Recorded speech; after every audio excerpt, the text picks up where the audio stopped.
Set to kick. Oh, that's blocked. Grizzly ball. Ian Ruthie is in the end zone. Ian Ruthie is in the end zone. Here we go, folks. This is what all high school athletes are looking to play for. Semi-final action, Division I, Gervais in the shotgun. To Bork. He's bumping to the outside. He has some room. Picks up the first down and more. He's on the sideline. It's none other than Carter Bork.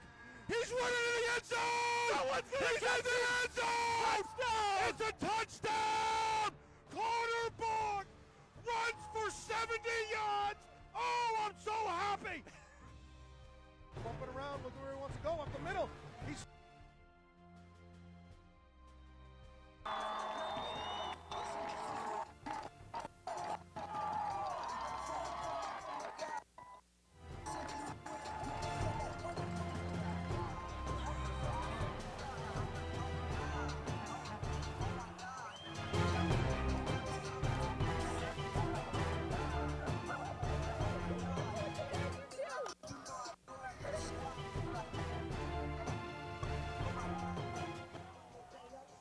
welcome, football fans, to Goffstown, New Hampshire, October 2nd, 2017. What a day it is. Welcome to the broadcast. Today we have an epic treat for you. It's a co-production between Goffstown TV Sports and BC TV. Also, listening pleasure on 105.1 FM WBH. What a terrific day for high school football here in Goffstown for today's Division I matchup between the 3-2 Bulldogs of Bedford and the 4-1 Grizzlies of Goffstown. I'm Al Potvin, voice of the Grizzlies. Joined today at color is the Bedford commentator, Steve Beals. Steve, welcome to the show. Great to be here, Alan. Been waiting for this for a number of weeks. This is a terrific game. And whenever the calendar comes out, Steve, in the North Division, I think everybody just looks at the calendar and says, mark that date. And that date is between the Bulldogs and the Grizzlies. Well, this is a whole Division I. This is what the NHIA wanted. They wanted to develop regional rivalries, Alan.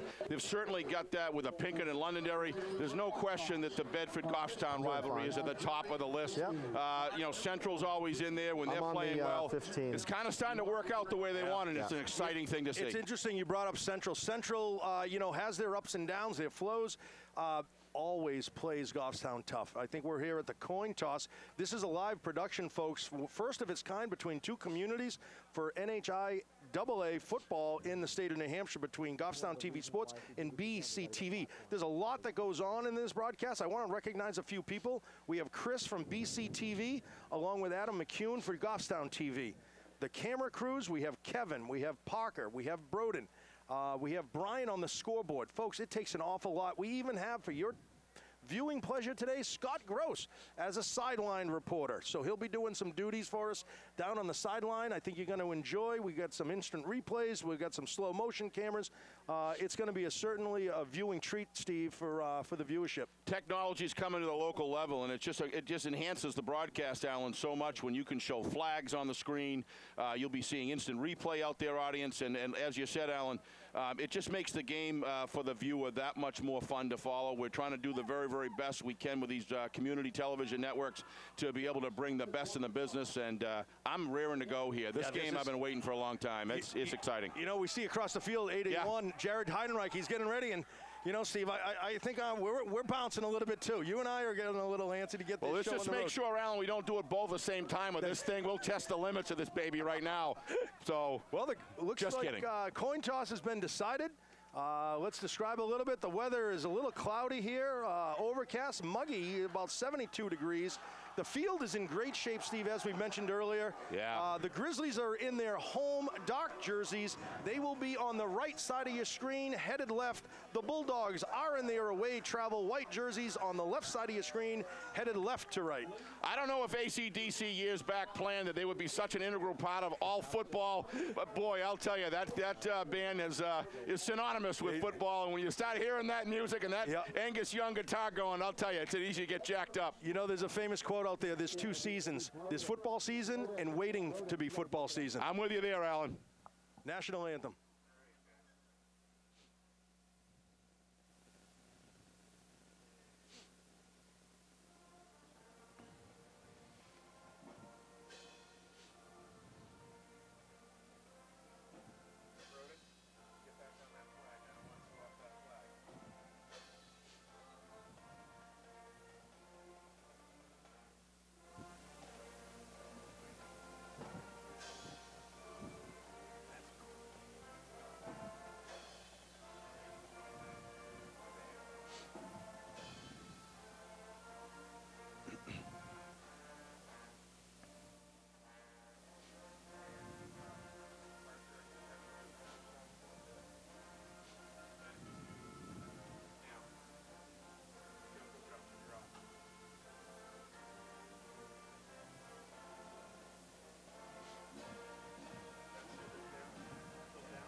Okay, excellent. Steve, you and I were talking earlier, it really has nothing to do with football, but yet it has everything to do with high school football, and that's the band. It's a pleasure to see a band travel with the team, come here, and they're able to do the national anthem for us. It adds such a dimension, and it's just so much a part of young students recognizing that each of us has our own talents, and it really unifies the game as even bigger than football, and it's just so important for these young athletes and these young musicians to kind of collect together, because you know what? They're going to work side by side as Americans the rest of their life, and it's a great builder for that. No question. And you know, Steve, when we take a look at the stands are in capacity. Bedford obviously doesn't have a long way to go. There might be some Bedford residents that are actually closer to this field than a lot of the Goffstown residents. Really want to make a comment, Alan, on the improvements here at Goffstown High School as far as that flow in and out. Just great. It was great. The school's looking great. The field's looking great. Nice job off season all done here. Over the summer. Here's Gibson for the Grizzlies set to kick off. Grizzlies are in the dark jerseys, right to left across your TV screen and across your radio. High kick short at about the 27-yard line.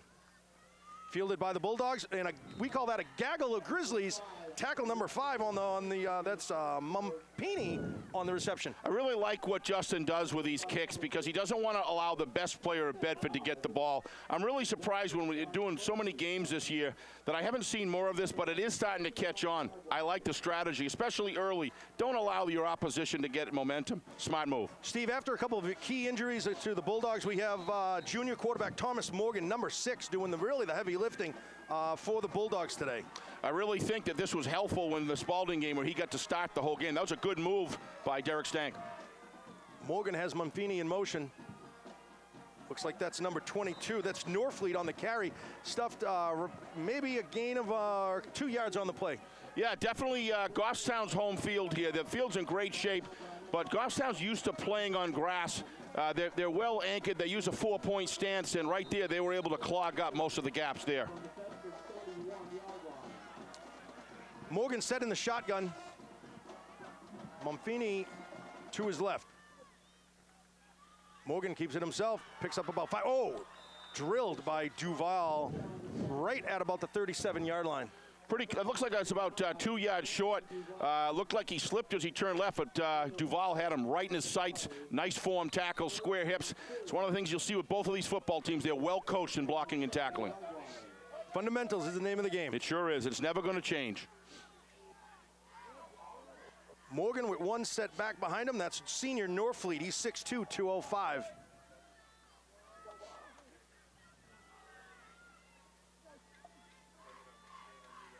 Morgan on the snap, keeps it himself, right up the middle.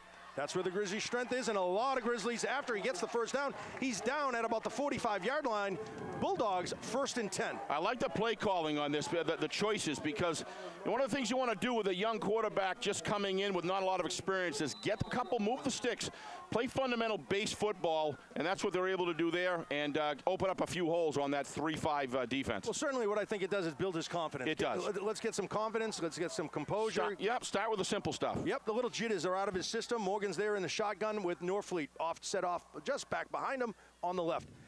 Pitch over to Norfleet. He's across the 45. He's just at about midfield. He picks up about 6 yards on the play. The Bulldogs cross midfield. Al, I'll probably drive you crazy about the lineman assessment here, but that's what I look at all the time. Like to look at the trench and see what's going on. First thing is, it doesn't look like Goffstown's getting the separation they need from the Bedford offensive lineman. I know that Coach Huff will be all over that, but that's one of the reasons why they've been able to slip through the line. 2nd and 5 for the Bulldogs. 9:50 on the clock. Morgan in the shotgun. 3 wide out. 2 on the top of the screen. 1 at the bottom of the screen. He's looking for a pass. Goes left. Pass is complete. Out at about the 40-yard line. Moving the sticks one more time on the Bulldogs. Excellent momentum. Yeah, Chabarik, I think, was a primary receiver on that. He is his #1 go-to guy. Runs great pass routes. Turns around quickly. Executes. He knows exactly where he is. If you need 6 yards, he'll get you 6.5. Now in the backfield behind Morgan is 39. That's Toscano. 3 receivers at the bottom of the screen. 1 set out at the top. Morgan in the shotgun. Toscano over his right shoulder. Morgan gets the call. Cross the 40-yard line. He's still Brought down finally by Justin Pernard. Had me faked out there, Morgan did. I thought he handed it off to Toscano. I think you might have as well. Exactly. And but give Goffstown credit. They picked that up very well. That means that they're getting vision. That means those 3 down linemen are providing good gap control so that great linebacking core of the Grizzlies can get good vision and pick it up. Can do their job. Justin Pernard can certainly do that. He's the middle linebacker for the Grizzlies. Also at linebacking, number 5, Joey Poisson. And finally, number 52, Jake Brown. We'll be calling their names, I'm sure, quite a bit today. Takes a lot of discipline for the backside of that fake to hold, and he did it. Morgan with Toscano, this time on his left. Morgan keeps it. He's rolling right. Rolling left. Under a lot of pressure, brought down by Jake Brown and Joey Poisson, the 2 big linebackers. He's down at 50-yard So line. the first situation where he does something that's a little bit out of base, unconventional, Morgan gets trapped. Should not have done that. Should have thrown the ball out of bounds immediately. He had the time in the pocket. There was caving in around him, but he had a little area to get it out of bounds, and now that's going to put Bedford back and put this drive in jeopardy. And as you mentioned, that's probably the inexperience, we're in its ugly head. And an excellent Goffstown defense. Shotgun this time with Norfleet on his right. He's looking to pass, looking left, goes right up the middle. Pass is dropped, number 22, sorry, that's Norfleet, intended receiver. Situation again, Morgan not able to execute a good screen pass. I don't know if there was anywhere near enough to get a first down, but it would have been a gain. There's a situation right there. We had, coaches got to get rid of him. It's okay, that's a long game. Let's let our defense go out and make the stop. I'm excited to see Coach Huff's offense here. This is my first opportunity live. Is that Legillian, number 7, kicking? I think it is. Legillian is set to punt. Set back is Andrew Duval and Carter Chenard, number 20. He's at the top of the screen. Headed to Chenard's direction at about the 12-yard line. He's along the sideline. He's knocked out of bounds at about the 23-yard line. Grizzlies will be 1st and 10 on their first possession here at Grizzly Den. I like the choice of the kick. Get it towards the sidelines. Allow the containment to have a shorter area of concern. And nice job covering that kick. So we're going to send this We're going to send this down to Scott. Scott, what do you got for us? All right, I'm here on Goffstown sideline. That was a pretty good moves by Bedford. They drove the ball pretty well. The offensive line for Bedford was getting a good push, but Goffstown was able to stop them. Now back to you. Great job, Scott. Thank you.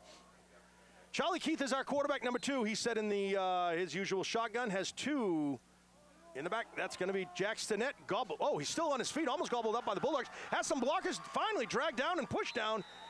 Pickup of about maybe 6 yards on the play, it looks like, Steve. Yeah, excellent job by the Goffstown quarterback to conceal that ball. I was following the other way. We've had 2 of those situations. I've watched Goffstown in past years do the same thing. So somebody's coaching somebody right here every single year. Yeah, it's reminiscent of the Casey Gervais days. It really is, yeah. The way Charlie plays, probably not as big, but he does a great job hiding and protecting that ball. Stinnett right up the middle. It's going to be close. It looks like it's going to be a little. He may have it. I think it may be a little short. It looks a little short initially. They may pull a measurement here. It looks like the refs are going to bring the sticks out, or maybe make an independent call. I don't know.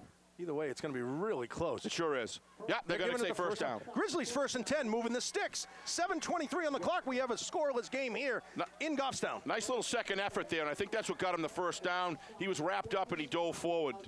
That's what a forward lean will do for you when you're running the ball. It's almost like he hit a brick wall and he decided to take a left-hand turn and back up a little bit. I think he did. He found a chink in the armor.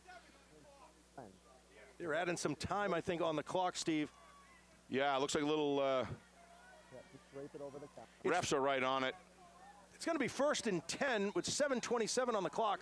Ball is on the 29-yard line. Charlie Keith in the shotgun.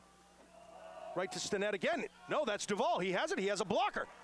Leaps over a defender. He's still on his feet. He's on the sideline across midfield. He cuts back in. He's over by the sideline. Slips on his feet. He's down at the 47-yard line. Grizzlies, big gain here. Had some lead blocking out in front of him. And what they have that designed for is whatever it takes to wrap him on the inside and get outside containment to push it in.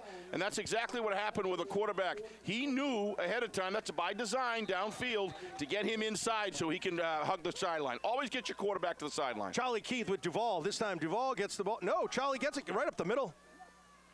Pickup of about 5 yards on the play. Charlie Keith decides to keep it Setback is Duval and Stinnett, Steve. Yeah, gone back to conventional. Goffstown's gone to conventional blocking right there, doing a nice job, and they're getting on the right side.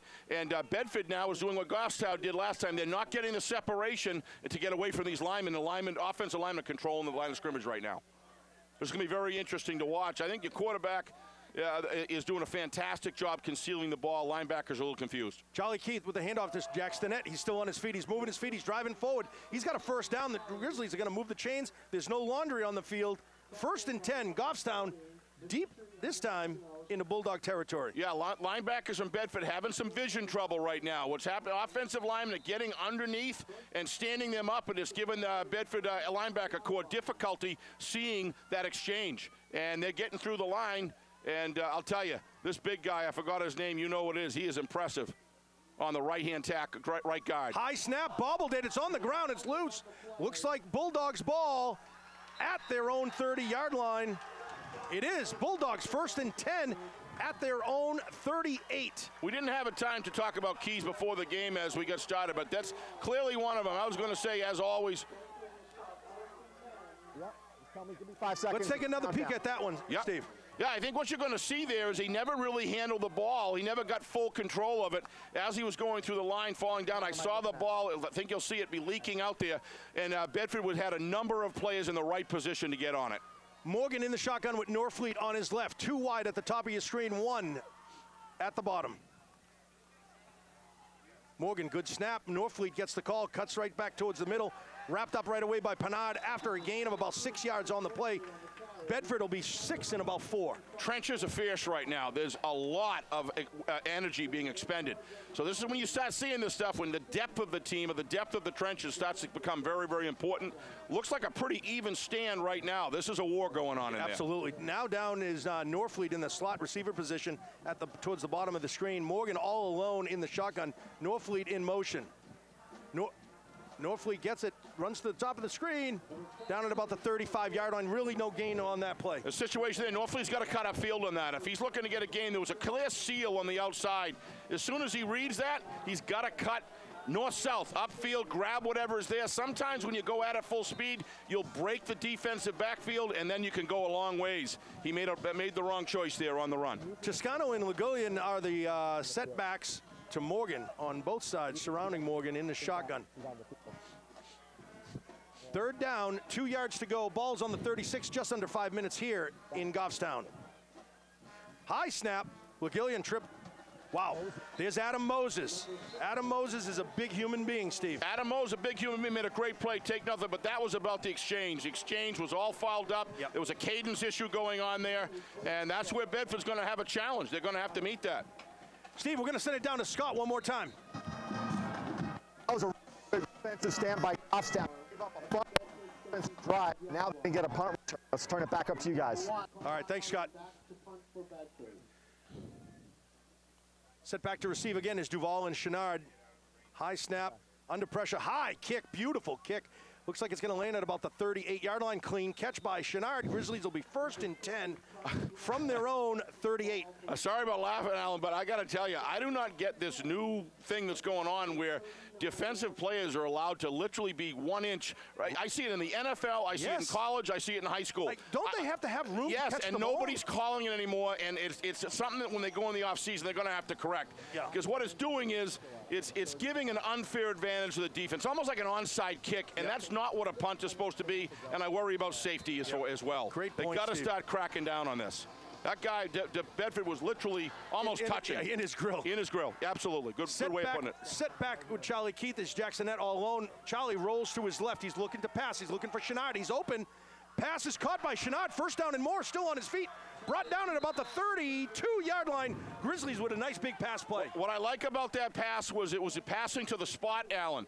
And that's very difficult for DB to be able to handle. When you're passing and trying to lead somebody, that's different than throwing to the spot. That's because it's been well rehearsed, well coached, and they've done that 1,000 times, and the receiver actually comes to the ball. So hard for defensive back to cover. Here's Charlie Keith. High snap again, right to Stinnett, right up the middle. He's met right away immediately by number 7. That's Legullion on the tackle or the start of the tackle process, Steve. Here's something to look for right here, Alan. You're seeing some tackles get missed because they're not getting strong wraps. That's a sign of fatigue. We got heavy air right now. Lactic acid builds up. People start getting gassed, and that's where you start seeing mistakes. Yeah, it's a little bit muggy. It's about 73, I'd say 75 degrees, but it's muggy, Steve. You're right. 3.5 minutes. Duvall in motion. Charlie keeps it himself. He's right up the middle, wrapped up right away. Nice tackle. Is that 81? That looks like 81. It does. Yeah, it is. That's Bourgeois on the tackle for the Bulldogs. Wrapped them up right away. Good football player. What you're seeing right now is, again, this is what well-coached teams do. The Bedford's now getting some separation on defense that they weren't, just like Goffstown wasn't, and then they did. That means there's good communication getting out in the field with those defensive linemen. You cannot stop a run if you are playing inside with your against the offensive lineman. You can't do it. Did you see who wrapped them up at the top? I missed that. I was trying to get the number, but he was out of the picture. Keith to Duvall. Still on his feet. He's dancing around. He cuts back right towards the middle. He's still on his feet. Boy, he's elusive. He's going to have the first down for the Grizzlies deep into the Bulldog territory. 1st and 10. Ball looks like it's on the 20-yard line. Nice inside seal done by Goffstown right there. And then if you can get Duvall some space as he approaches line of scrimmage, he does incredible things on his own. Steve, very reminiscent last night of Ty Hicks from Pinkerton in the Pinkerton North game. He ducks, he dives, he ditches, and he dodges. Number 5 is checked in on the offense. That's Joey Poisson as a fullback. Gets a nice block. On his feet still is Duvall. He's dancing around. He's got another first down for the Grizzlies. It appears he's on about the 6 or the 7-yard line. I still come back to it. Probably down the 40-yard line. Might have been a good time for Bedford to call a timeout. You got 3 of them, and the defense is fatigued right now, and you can just see it because they're getting moved. Goffstown's feeling good. They're running downhill. It's going to be hard to stop. Interesting when they always check in Joey Poisson. He's a linebacker, but he's always right in, just set off the what is that, 50? Yeah. Okay, sorry. Jackson Net right up the middle. Boy, he's going to be close to about the 3rd. About the 3rd, would you say, Steve? I would say you're about right, and I think that the inside, the guard, center, and tackle are winning the battle against Bedford right now. When you start seeing hands on the hips, look at the Bedford defensive line. Every hand is on the hip. That usually means they're trying to gather back energy. That's Dan Locke, number 50. Number 57, Eric Lefebvre, also the punter for the Grizzlies. Keith with Duvall and Stinnett. Wow, big loss for the Grizzlies. Nice quick read on the tackle. Is that Aganos, number 40? I don't know. I thought that he was out for this game. If it is 40, I mean, that is number 40. It is number 40. There's no dash. I just don't know if that's Dimitri yet. I'll tell you one thing. He hit like Dimitri does. All right. So maybe he's in the game. We need to get down. See if we can find out if that is him in the game, Alan. If we can get Scott to find out if that's Dimitri Aganos, number 40. And number 55. Yeah, that would be good to know. I don't know if that was a referee's timeout or what. Looks like it was. We're down to 1:10 here, Steve, on the clock. Grizzlies are on the 9-yard line. It's 3rd down. Yeah, this is the furthest striking distance either team has got. And it's by great trench work and by the offensive line. Coleman Hanrahan is running with Keith. He has a quick pass out. Toe tap in, Jared Heidenreich. Let's see a signal. Haven't seen it yet. Touchdown. There it is. Yep, touchdown. Touchdown Grizzlies. There's that differential in height. I mean, Jared's 6'4". Actually, that wasn't because of height. That was Mampini was just off him by about 7 yards. That was a great pass route. There was some confusion in the defensive backfield by Bedford, and Goffstown took full advantage of it. Nice pass route. He faked inside. Mampini slipped a little bit. He turned outside. What I'm really impressed with here is how Goffstown is throwing to the spot. Quarterback's on cue right now, throwing some good balls. Minnick set for the extra point. Good snap. Kick is up. Looks like it's good. It is good. It is good. Grizzlies have 7 on the board here in Goffstown as they lead the Bulldogs with 53 seconds remaining on the clock. Bedford had an opportunity. Oh, sorry. Go ahead. We're going to throw this right down to Scott, Steve. All right, that was a real big drive by Goffstown. They were set back 5 yards on that great Bedford defense. But I've been saying it for a long time. The gem of this offense, the receiving core, is Heidenreich. And that was a back shoulder throw to Heidenreich for a nice touchdown for Goffstown. So Goffstown takes a 7-0 lead, and we've got 53 seconds left in the first. Can we communicate with them? No. Thank you, Scott. Nice little sideline reporting. I agree with Scott 100%. I think he nailed it, and it just great pass route, great hands. He was big enough to know that he has the height and the size to be able to get the body position. He didn't even need it because Mampini was about 7 or 8 yards off, at least 3 or 4. Glennon and Chabrick set back to receive for the Bulldogs. Gibson set to kick from his own 40. Grizzlies lead 7-0. Short kick to about the 25. Fielded clean. He's on his feet. Still on his feet, cuts back to the left-hand side, still on his feet, he cut it to the sideline. He's across the 40-yard line, down at about the 41-yard line of the Bulldogs. They'll be 1st and 10. Yeah, he made something out of nothing right there. I actually thought he was going to get pulled down back at the 20-yard line. Give him credit. You don't generally want to coach that, but you don't yell at him if he makes yardage. But boy, if he gets back at the 19th, then at that point you got to let him know. Looks like that Just was go forward. Looks like that was number 5, Lucian Mampini. He's a prolific runner. Very much reminds me a little bit of a Shanruk Hussein that Bedford had last year. Very effective athlete. He's got a lot of those same qualities, athletic qualities. Toscano in the backfield. Morgan in his shotgun. At the bottom of the screen is number 16. That's Glennon. Right to Toscano. He's at midfield. Finally brought down. He's got a 1st down for the Bulldogs. They're going to be 1st and 10. Yeah, we talked at the beginning of the game, before the game, Alan, I told you about Toscano. This kid hasn't been getting a lot of reps during the year, but he'll tell you, you're not going to find a guy to come in and back up guys that are close and tight as that crew. He's a good runner. Excellent work by the offensive line. They didn't look tired there. Not at all. Morgan in the shotgun. Is that Toscano to his right? Yep. We're going to have a flag on the play. False start maybe, Steve? Either that or too much time. I think it was a false start, though. Yep, false start. I think it looked like it was on the right side. I couldn't make out the jersey. It looked like one of the linemen on the right side moved. Bulldogs will be 1st and 15 from their own 46. As the Grizzlies lead 7-0, we're going to pretty much run out of time here, Steve. I think we're down to about 18. I agree. If you're going to have a 5-yard penalty, you want it on 1st down, so you got the 3 downs ahead of you. But you never like those. Those are things you look back at later and looks like we'll get one here. Morgan in the shotgun. Toscano to his left. Mampini in motion. Mampini gets the ball. He's headed right to the middle. Met by Joey Poisson. Pushed back. Loss of 1 yard on the play for the Grizzlies. Poisson makes tackles 3 seconds before the play. He sets himself up. He lines up. He's square hip to the line. And he's so athletic, his lateral movement back and forth, even great athletes just can't get through him. And it's such a big part of Goffstown's defense because he neutralizes the top runner. Yep. And I've seen him do it in Exeter. It's just been very, very, and I heard he did that in Winnicott. He played very well, played a great game there. That was a great defensive battle. Great defensive battle. And without Poisson, I heard it might have been somewhat different. He was that good. Absolutely. And he's showing it here today. But it's the fundamentals in which he plays for. The athletic thing, that's God-given. We appreciate all that. The hard work, that's up to him. But it's the decision-making of the mind that this kid does, the way he lines them up. He's very, very form-oriented. I like it. Since I've been announcing here for GTV Sports, one thing you're hitting the nail on the head is the Grizzlies are a good, fundamentally tackling team. Yeah. They wrap up, they grab nice and low. They don't really miss a lot of tackles and go high. They're all taught at a very young age, I believe, and these kids are wrapping them up nicely. Yeah, I mean, that's when you learn how to tackle like that, when you can make your mistakes and grow at the youth level and then get fine-tuned at the high school level with a good feeder program, that's really, really important. Exeter, Bedford, Goffstown, I can go on down the list, take a look. You know what I mean?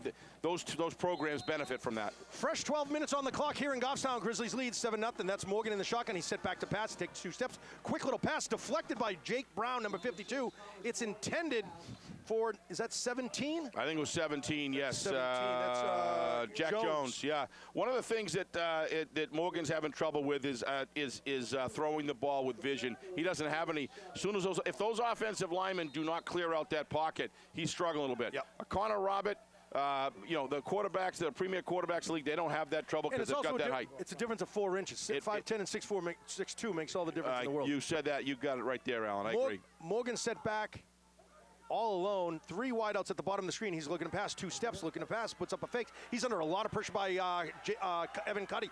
Dragged out of bounds by Evan Cuddy and finished off by Joey Poisson. Yeah, I mean, he set himself up for that. As soon as you get away on that, you could look and see the corner was not there. He was not going to get to the corner.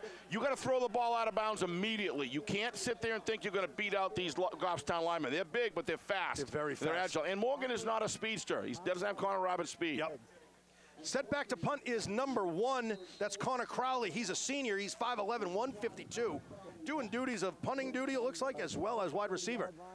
Wow. On the pressure was Baxter, number 30. That's received cleanly. Tripped up on the play is Duvall. He's down at about the 30-yard line. I think they'll mark him at about the 28. Grizzlies will be 1st and 10 from their own 28. I think that was a little bit of a tackle, but a bigger trip. I think he slipped on the turf. Yeah. But that happened because Bedford had great containment on both sides of the ball, and that's what happens when you get that kind of airtime on the ball. That was a great kick right there. For a high school kick, very good. Bedford's defense got to come up here, Alan. They have to, if they're going to, I mean, giving the home team a 2-score lead in the first half is hard to overcome when you got a solid defense like Goffstown. I don't think there's any doubt that Coach Stank knows that his defense has got to come up here. Got to come up big. Here come the Grizzlies. Charlie Keith in his shotgun. Looking to pass. He's going deep. Right across the middle is Shenard. He's open across midfield. He's across the 35. He's down at about the 28-yard line. They're going to mark him down. Big gain for the Grizzlies, 1st and 10. Very impressive release there. Great timing. That's a 1-2-3 pass. That was in the air. Very difficult to cover. Mumpini's struggling a little bit. I mean, I'm very high on this guy. He's a very, very good defensive back, but he's struggling right now with these patterns. Now, that was more of a personal pass than a pass to the spot, as you alluded to Absolutely. earlier. This guy, and Charlie Keith, hand off. Nope. Quick little pass out to the side. Out. That's Duvall. He's across the 25, across the 20. He's cutting back to the middle. He's in the end zone. High stepping, kicking. Duvall, end zone. Mailman delivers one more time. No flags on the field. Grizzlies are 13. Yeah, that's a big, 2 big plays, but you know it's execution. I mean, the pass was a little bit low, but it doesn't matter. Duvall can do things. You get him some open space, and I totally agree with Coach Huff's plan here. Get Duvall open space and then let him do the rest. That's Correct. what Pinkerton does with Hicks. Same thing. Put the ball in an athlete's hand. Absolutely, with good blocking. Minnick set to kick for the extra point, trying to make it 14-0 here as the Grizzlies are home today against the Bulldogs. Wobbly snap, kick is up, it looks a little left. They're going to call it good. Grizzlies are 14-0 over the Bulldogs. Fortunately, I think that was a curl more than it was straight, and I think he got it on the inside of the post. Bedford's got to regroup right now because, things can fall downhill quickly. They're a well-coached team, but they've got to come up right now, I see a Morgan factor right now. Nothing against Morgan, but I'm seeing real trouble. Inexperience. He's not only inexperienced, he's not getting the vision because he doesn't have the height to see over those stand-up linemen who are very tall. Steve, we're going to send it right down back to Scott. Good.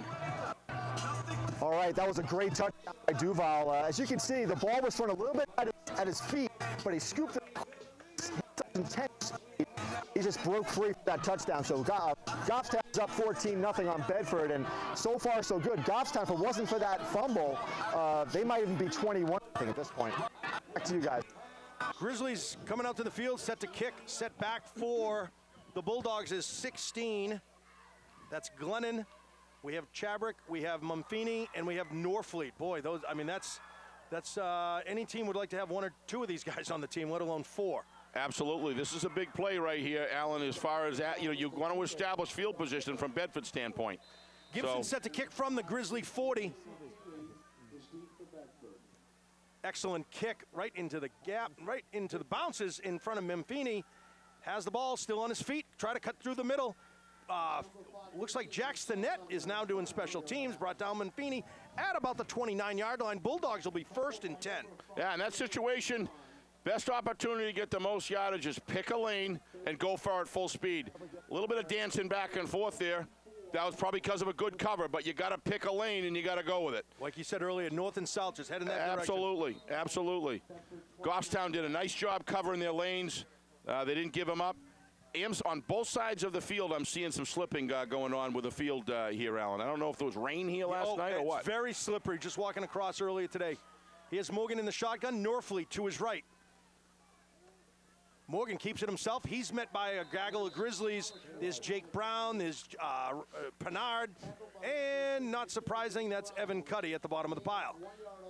Probably looking at a passing down here. Be interested to see if interesting. The linemen are standing up when they're blocking, and he has no vision to throw the ball. Maybe a rollout, I don't know, maybe a step up, I don't know, but that you can see he's struggling a little bit getting good vision. Norfleet's on his left. We have Chabrick. His #1 target is on the left at the bottom of the screen. Norfleet gets it, cuts towards the middle. He's cutting towards the top of the screen.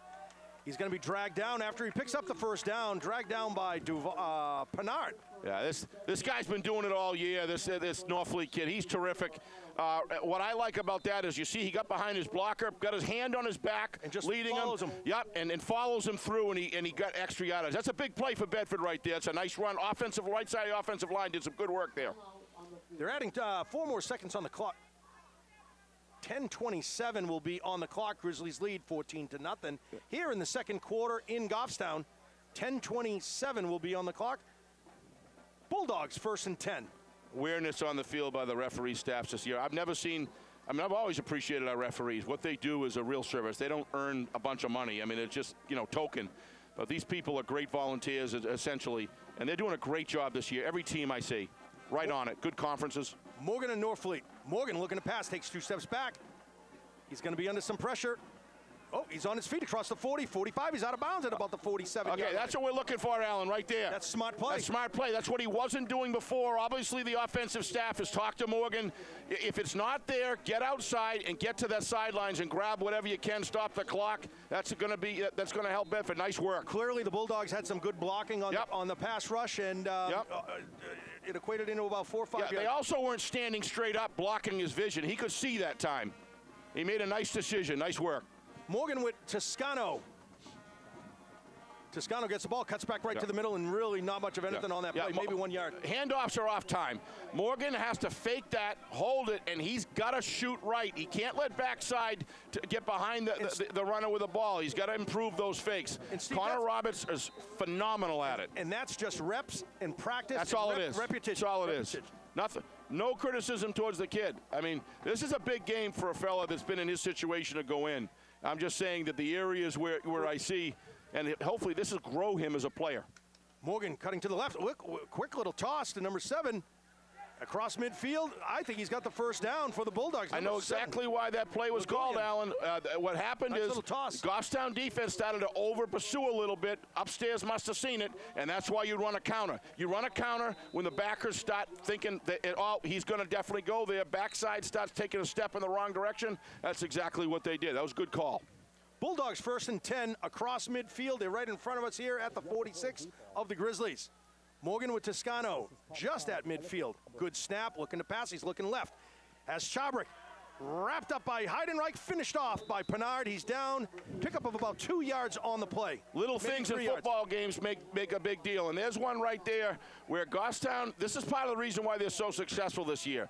They're able to get the they're able to get the runner down. Instead of just, and that starts in the weight room. You'll notice they start at the ankle, and then somebody comes and finishes them off. That's a swarming defense, aggression. That's what it's all about. Nice work there. Toscano with Morgan in the shotgun. First down, 6 yards to go. Ball's on the 41 of the Grizzlies. Morgan, quick little handoff met by Adam Moses, not going anywhere when you meet that body. Too long a period of time for the ball carrier to get to the line of scrimmage. I mean, you want to watch somebody do it right, watch Pinkerton. I'm telling you, they get to that line so fast.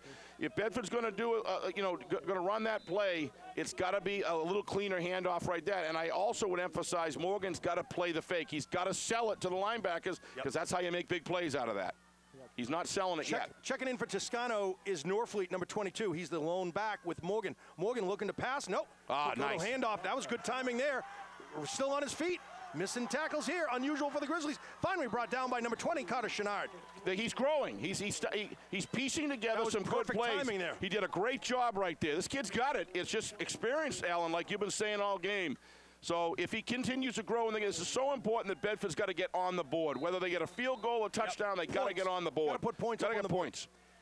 Can't come away here empty-handed. That's too many times. Fresh set of downs for the Bulldogs. Morgan in the shotgun, Norfleet to his left. Morgan keeps it himself. He bumps to the right. He's bumping to the outside. He's out of bounds after a gain of about 1 yard on the play. Yeah, great. That time he sold it, and he had the defense there. Just nowhere to go. Yeah, I mean, because he's normally you'd want him to cut up field on that because the seal was on the outside. Yep. But to be honest with you, with your backup quarterback in the game, get him to the sidelines, keep him safe because you can't afford to lose him. Yep. So. Morgan and Norfleet. Chabrick and Mumfini, bottom of your screen. He's rolling to the right. Nice little fake there. He's under pursuit. He's still on his feet at about 25. Joey Poisano rip him down at about the 20-yard line. That's a gain of about maybe probably 3 or 4, maybe. Yeah, maybe 3 or 4 yards. Yeah, instead of trying to fake out Poison, it just isn't going to happen. Yeah. You're not going to fake out. Quarterback Morgan did a nice job up until the point where he tried to fake one of the top DBs in the state. And he just needs to shoot the vector and go and grab what he's got. He could have got an extra 3 or 4 yards there, but a great fake, a great pivot there. Already just in this drive, he's improved his He fake. really has, yep. And that's coaching along the way. Toscano in the backfield. Morgan in the shotgun. Toscano gets it off to the right, wrapped up right away by Evan Cuddy. Nice tackle by, oh no, 75, wrapped him up. That's nice tackle by Joshua Picard. The speed of these big men from Goffstown on the defensive line really impresses me. You know, this is a slippery grass field, and these guys are making some athletic moves. That was very impressive right there. Who was that made that tackle? That's number 75. Oh, it was 75, I thought so. Joshua Picard. Yeah, give him, that's a big play right there. Puts Bedford at 4th and 3. This is an interesting decision. Looks like they're going to go for it. Mumfini and Chabrick at the bottom of the screen. At the top, is that 16? That's probably Glennon. Cole Glennon. Looking to pass. He's looking left. He's under a lot of pressure. He's got to pass. It's high. It's up. It's out there. Chabrick is tall enough. He grabs it. No flags on the field. No flags. After a nice tap, there's a definite height advantage. That was close. That could have been called either way, but I don't think you can argue either way because it was that close. Well, listen, when you're 6'5", and you're being guarded by a guy who's 5'9", that helps. Well, I think what made that non-call was Chabrick never stopped looking at the ball. He was looking back. He kind of made it look like he was going, which he was. He was going for the ball. Referee's probably going to let that go. Joseph Aiello's set to kick the extra point for the Grizzlies. Grizzlies trying to get their personnel off the field in time, and it looks like they don't do it. Kick is up. And it is good. Bulldogs on the board, 14-7 here in Goffstown. 6:13 remaining in the first half.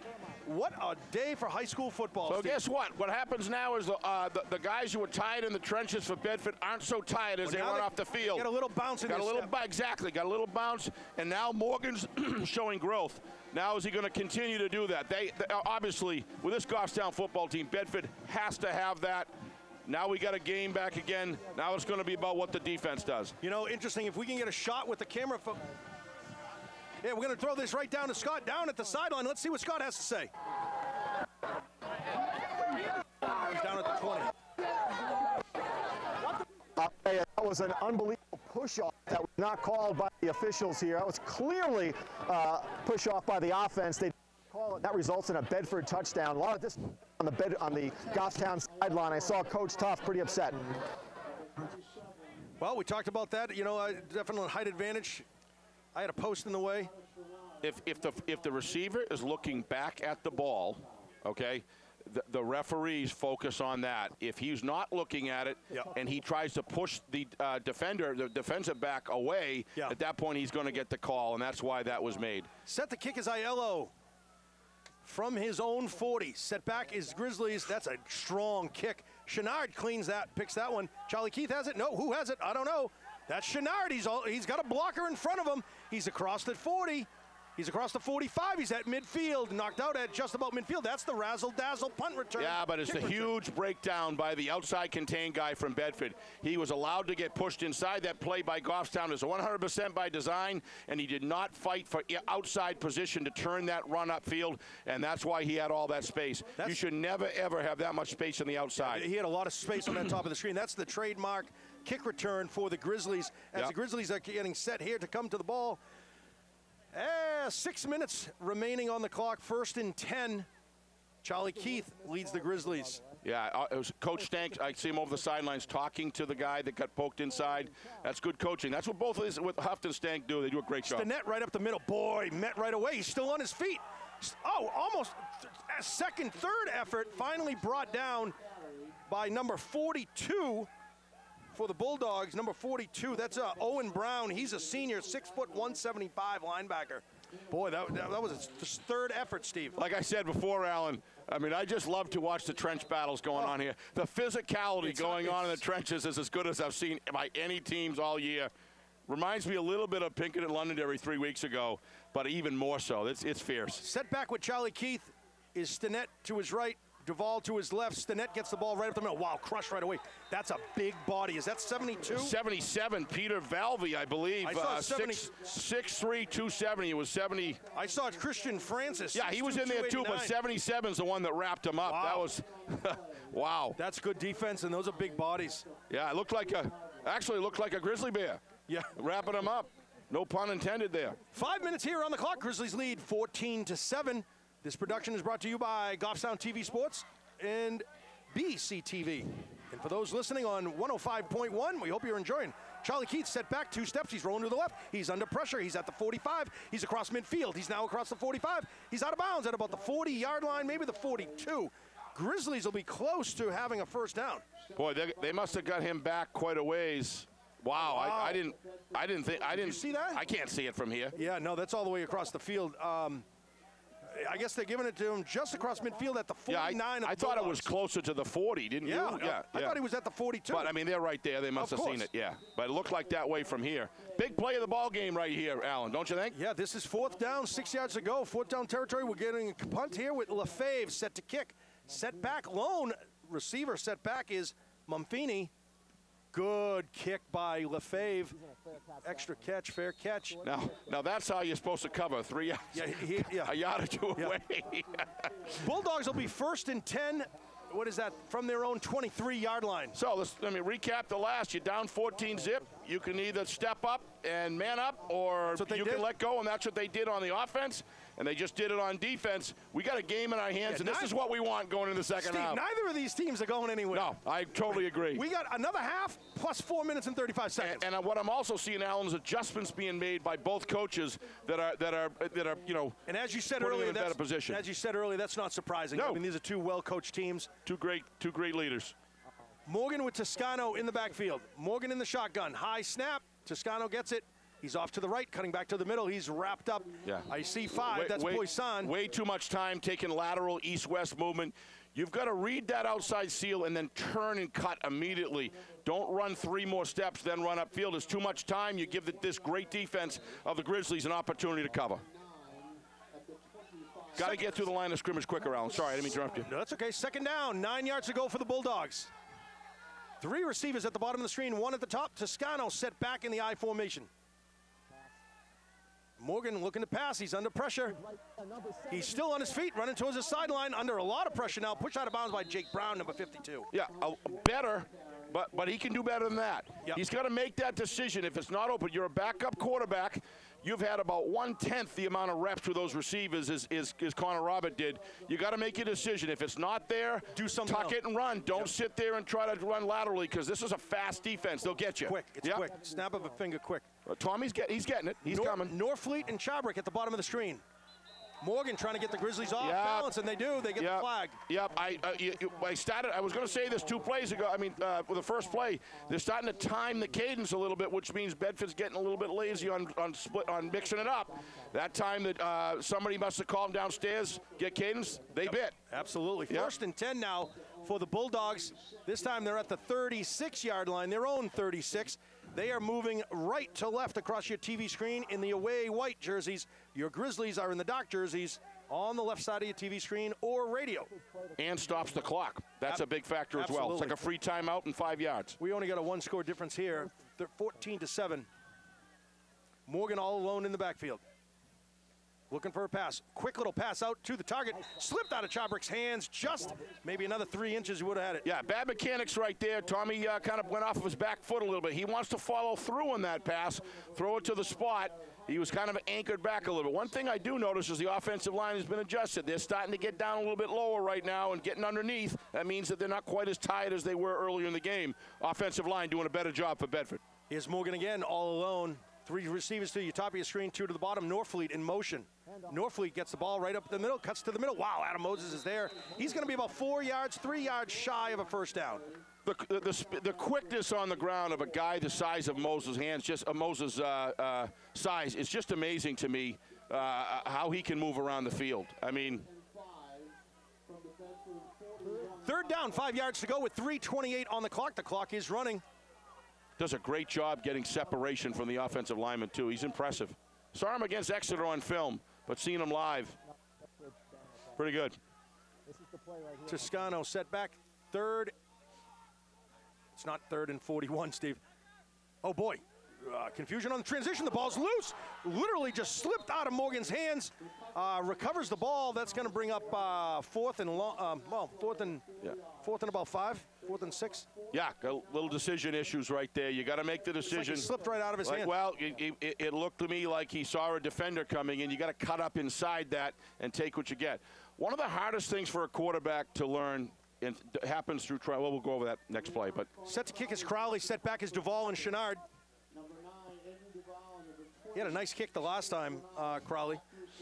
Good snap, crisp, nice kick all the way out to Chenard, bouncing at about the 35-yard line. It's taking a Grizzly bounce just a bit, not too bad. Grizzlies will be 1st and 10 from their own 37-yard line. Very dangerous play by number 78 from Goffstown, Evan Cuddy. Evan Cuddy. That I'll tell you. Good thing he wasn't on the home side, because I know Coach Huff, he's a fundamentals guy. Would have been all of him. You stay away from that ball. Yeah. That thing took a weird bounce and hits his leg. That's a first down for Bedford. Yep. That was very risky right there.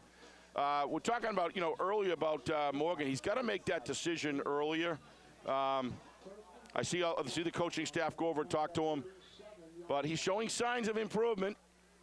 Grizzlies receivers from the top of your screen down. We have Putnam, Chenard, Duvall. Bottom of your screen, Jared Heidenreich. High snap, Charlie Keith under a lot of pressure. He's on his feet. He's across the line of scrimmage, cuts back to the middle, still on his feet. Close to a first down, still on his feet, spinning. Ball's loose. That's going to be Bulldog ball, and that's number 40 wrapping it up. Again, we think it's Dimitri. Let's just assume it because he's playing like him, I'll tell you that. Didn't see who sprung the ball and who forced the fumble for the Bulldogs. Did you catch that? I did not. I was so interested in watching. You were wrapped up in the play. Wrapped up in the play. I didn't get a chance to see it. What a change of events here for the Bulldogs. Will now be 1st and 10 in Grizzly territory at the Grizzly 37 with 2:12 on the clock. Plenty of time. Too many spin moves by Goffstown on the run back there. Just too much. Take what you get. We're going to send this one right down to Scott. Let's be interested to see what he says. Hey, that was another big turnover for Goffstown. They were driving, and unfortunately, Charlie Keith fumbled the ball. Bedford now in good field position. Morgan's looking to pass. He's looking right towards the middle. Passes. Oh! Out of the hands of Coleman Handrahan, right in his hands, Steve. It looked like he could have just brought that one right in. Yeah, I mean, he was probably Tommy Morgan's got to start making decisions to run the ball. They had 3 defenders on that receiver. There was no way with the arm you're going to get it there. He's got to start cutting and running and grabbing 3 yards at a whack and then coming back and recoiling. Good play by Coleman Handrahan. He's a senior for the Grizzlies. Sure was. Morgan and Toscano. Toscano gets it, has a nice lane. Good blocking by the Bulldogs. Boy, he's lifted up. He's still on his feet. That's St. Ange trying to wrap him down, but I think he's got maybe a first down, Steve. Arguably the best running back in all of the state of New Hampshire that wasn't starting. You're right. This kid's terrific, and he's showing it right now. He runs heavy. He runs like a Zonka. You remember those old days, Larry Zonka, right? Yeah. I'm dating myself big time there. You wish. Morgan in the shotgun. Toscano to his right. Whoop, we go. That's something here. I don't know if it's a timeout. Timeout on Goffstown. Really like that call by Coach Huff. He knows what a serious time he's got.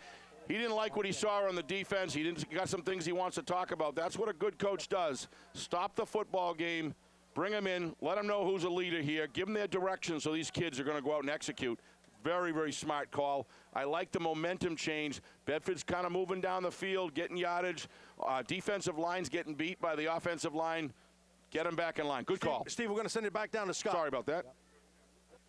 All right, another drive for Bedford. They're on Goffstown's 29 after that turnover. This is really big for momentum for Bedford. They're down 14-7. They really could use another score here. Now, Goffstown, uncharacteristically, they fumbled the ball twice, which has really kept Bedford in this game. So big stop for Goffstown with a 3rd down and 2, and I suspect it'll be a 4th down if they don't get it. So back to you guys. Thanks, Scott. 3rd down, 2 yards to go. Ball is on the Grizzly 29. I got to believe the Bulldogs are going to pick up 2 here. I can't see they've been able to pick up. Well, it's 2-down territory anyway. They're not going to kick it, so. Goffstown standing up, the whole defense standing up. Morgan has 2, Norfleet and Toscano. Toscano gets the ball. He's easily got 2. He's into the secondary. He's wrapped up, finally teared down. Let's see who's picking up at the bottom of the pile. Nifty running there. That's Evan Cuddy. I got to tell you, once they get past the 40 on both sides, I'm having trouble seeing the jersey numbers of the red and black jerseys. 1:25 on the clock. The clock is running. 14-7. The Bulldogs are trailing the Grizzlies. First down, 10 yards to go. Ball's on the 20. Interesting play call. I don't know what you think, Alan, but I would roll the quarterback out and give him another option. Here. We're going to have a whistle. Maybe another timeout. Nope. Referee's timeout. Official timeout this time. Wonder what this is about. Maybe a strap was loose on someone's helmet. Yep, that's exactly what it was. Looks like number 7, LeGillian, didn't have his helmet strapped. Yep. You only get one warning there. Next one's a flag. Per player or per team? I believe it's per team, I believe. It's a good rule. Morgan. Oh, bobbled. Morgan picks it up. Wrapped up right away. There's not much gain on the play. Maybe about, I don't know, 2 yards on the play. That's one of the few times that you don't sell a fake that you made out, because if he did, he would have been out on the flare. That's 48 seconds, and we're going to have a timeout here by Bedford. Smart call by Coach Stank. 48 seconds on the clock. I agree with you there, Alan. That was now you've got your first down. Now you want to plan your approach into the end zone. Your Bedford does not. Again, when you're playing away, you have to get points every time you get in the red zone. Here we go. We're going to send it back down to Scott. Scott's at the 40-yard line. So 40 seconds left. Bedford took a timeout. This is a real big drive for them. They got second down and 9. So Bedford's fumbled the ball about 2 to 3 times. Their quarterback has. He's been very fortunate. He's been able to recover him, whereas Goffstown's quarterback been a couple of fumbles and they've lost him. So that's really the story of the game. Fumbling, Goffstown's lost the ball. Bedford fumbled, they've recovered him. So back to you guys. Thanks, Scott. Brings us back to second down action here with 9 yards to go. 49 seconds remaining in the first half here at the Grizzly Den. Let's see what Morgan, junior quarterback, has up his sleeve. Norfleet set back with him. Probably have called in 2 separate plays. Morgan, flip pass again, just a little toss up. Wrapped up, looks like Coleman Handrahan took his legs out from under him. He's down at about, I'd say about the, the 14, 13-yard line? Somewhere around there. He actually he got a gain. He was tackled at the line of scrimmage. He was able to kind of shake his leg loose, get a couple yards on it. Clock is running. We're down to 30 seconds here. Bulldogs are under a little bit of a gun here. 25 seconds remaining. Morgan with Norfleet. Morgan looking to pass. He drops the ball. He's under pursuit by Cuddy. He's all the way, tries to sidearm the ball. Ball is intended, I believe, for number 7. Looks like number 7. Gillian, yeah. Ball just fell out of his hand. I think it was a good choice, because if he runs it and he goes down, they have to call a timeout. At least he was able to stop the clock. So stop the clock, get the ball out, and now you got 17 seconds. I heard the sideline yelling, "Throw it out, throw it out!" Stop the clock. Well, he had a receiver there, so he can certainly throw it out of bounds. Yeah, that's what you want him to do. Absolutely. They're going for a choice of 3 points. They're going for the field goal. This is number 10. That's Aiello Joseph. He's a senior, 5'9", 152. This is going to be. Boy, that's about a 32-yard kick. Plenty of leg.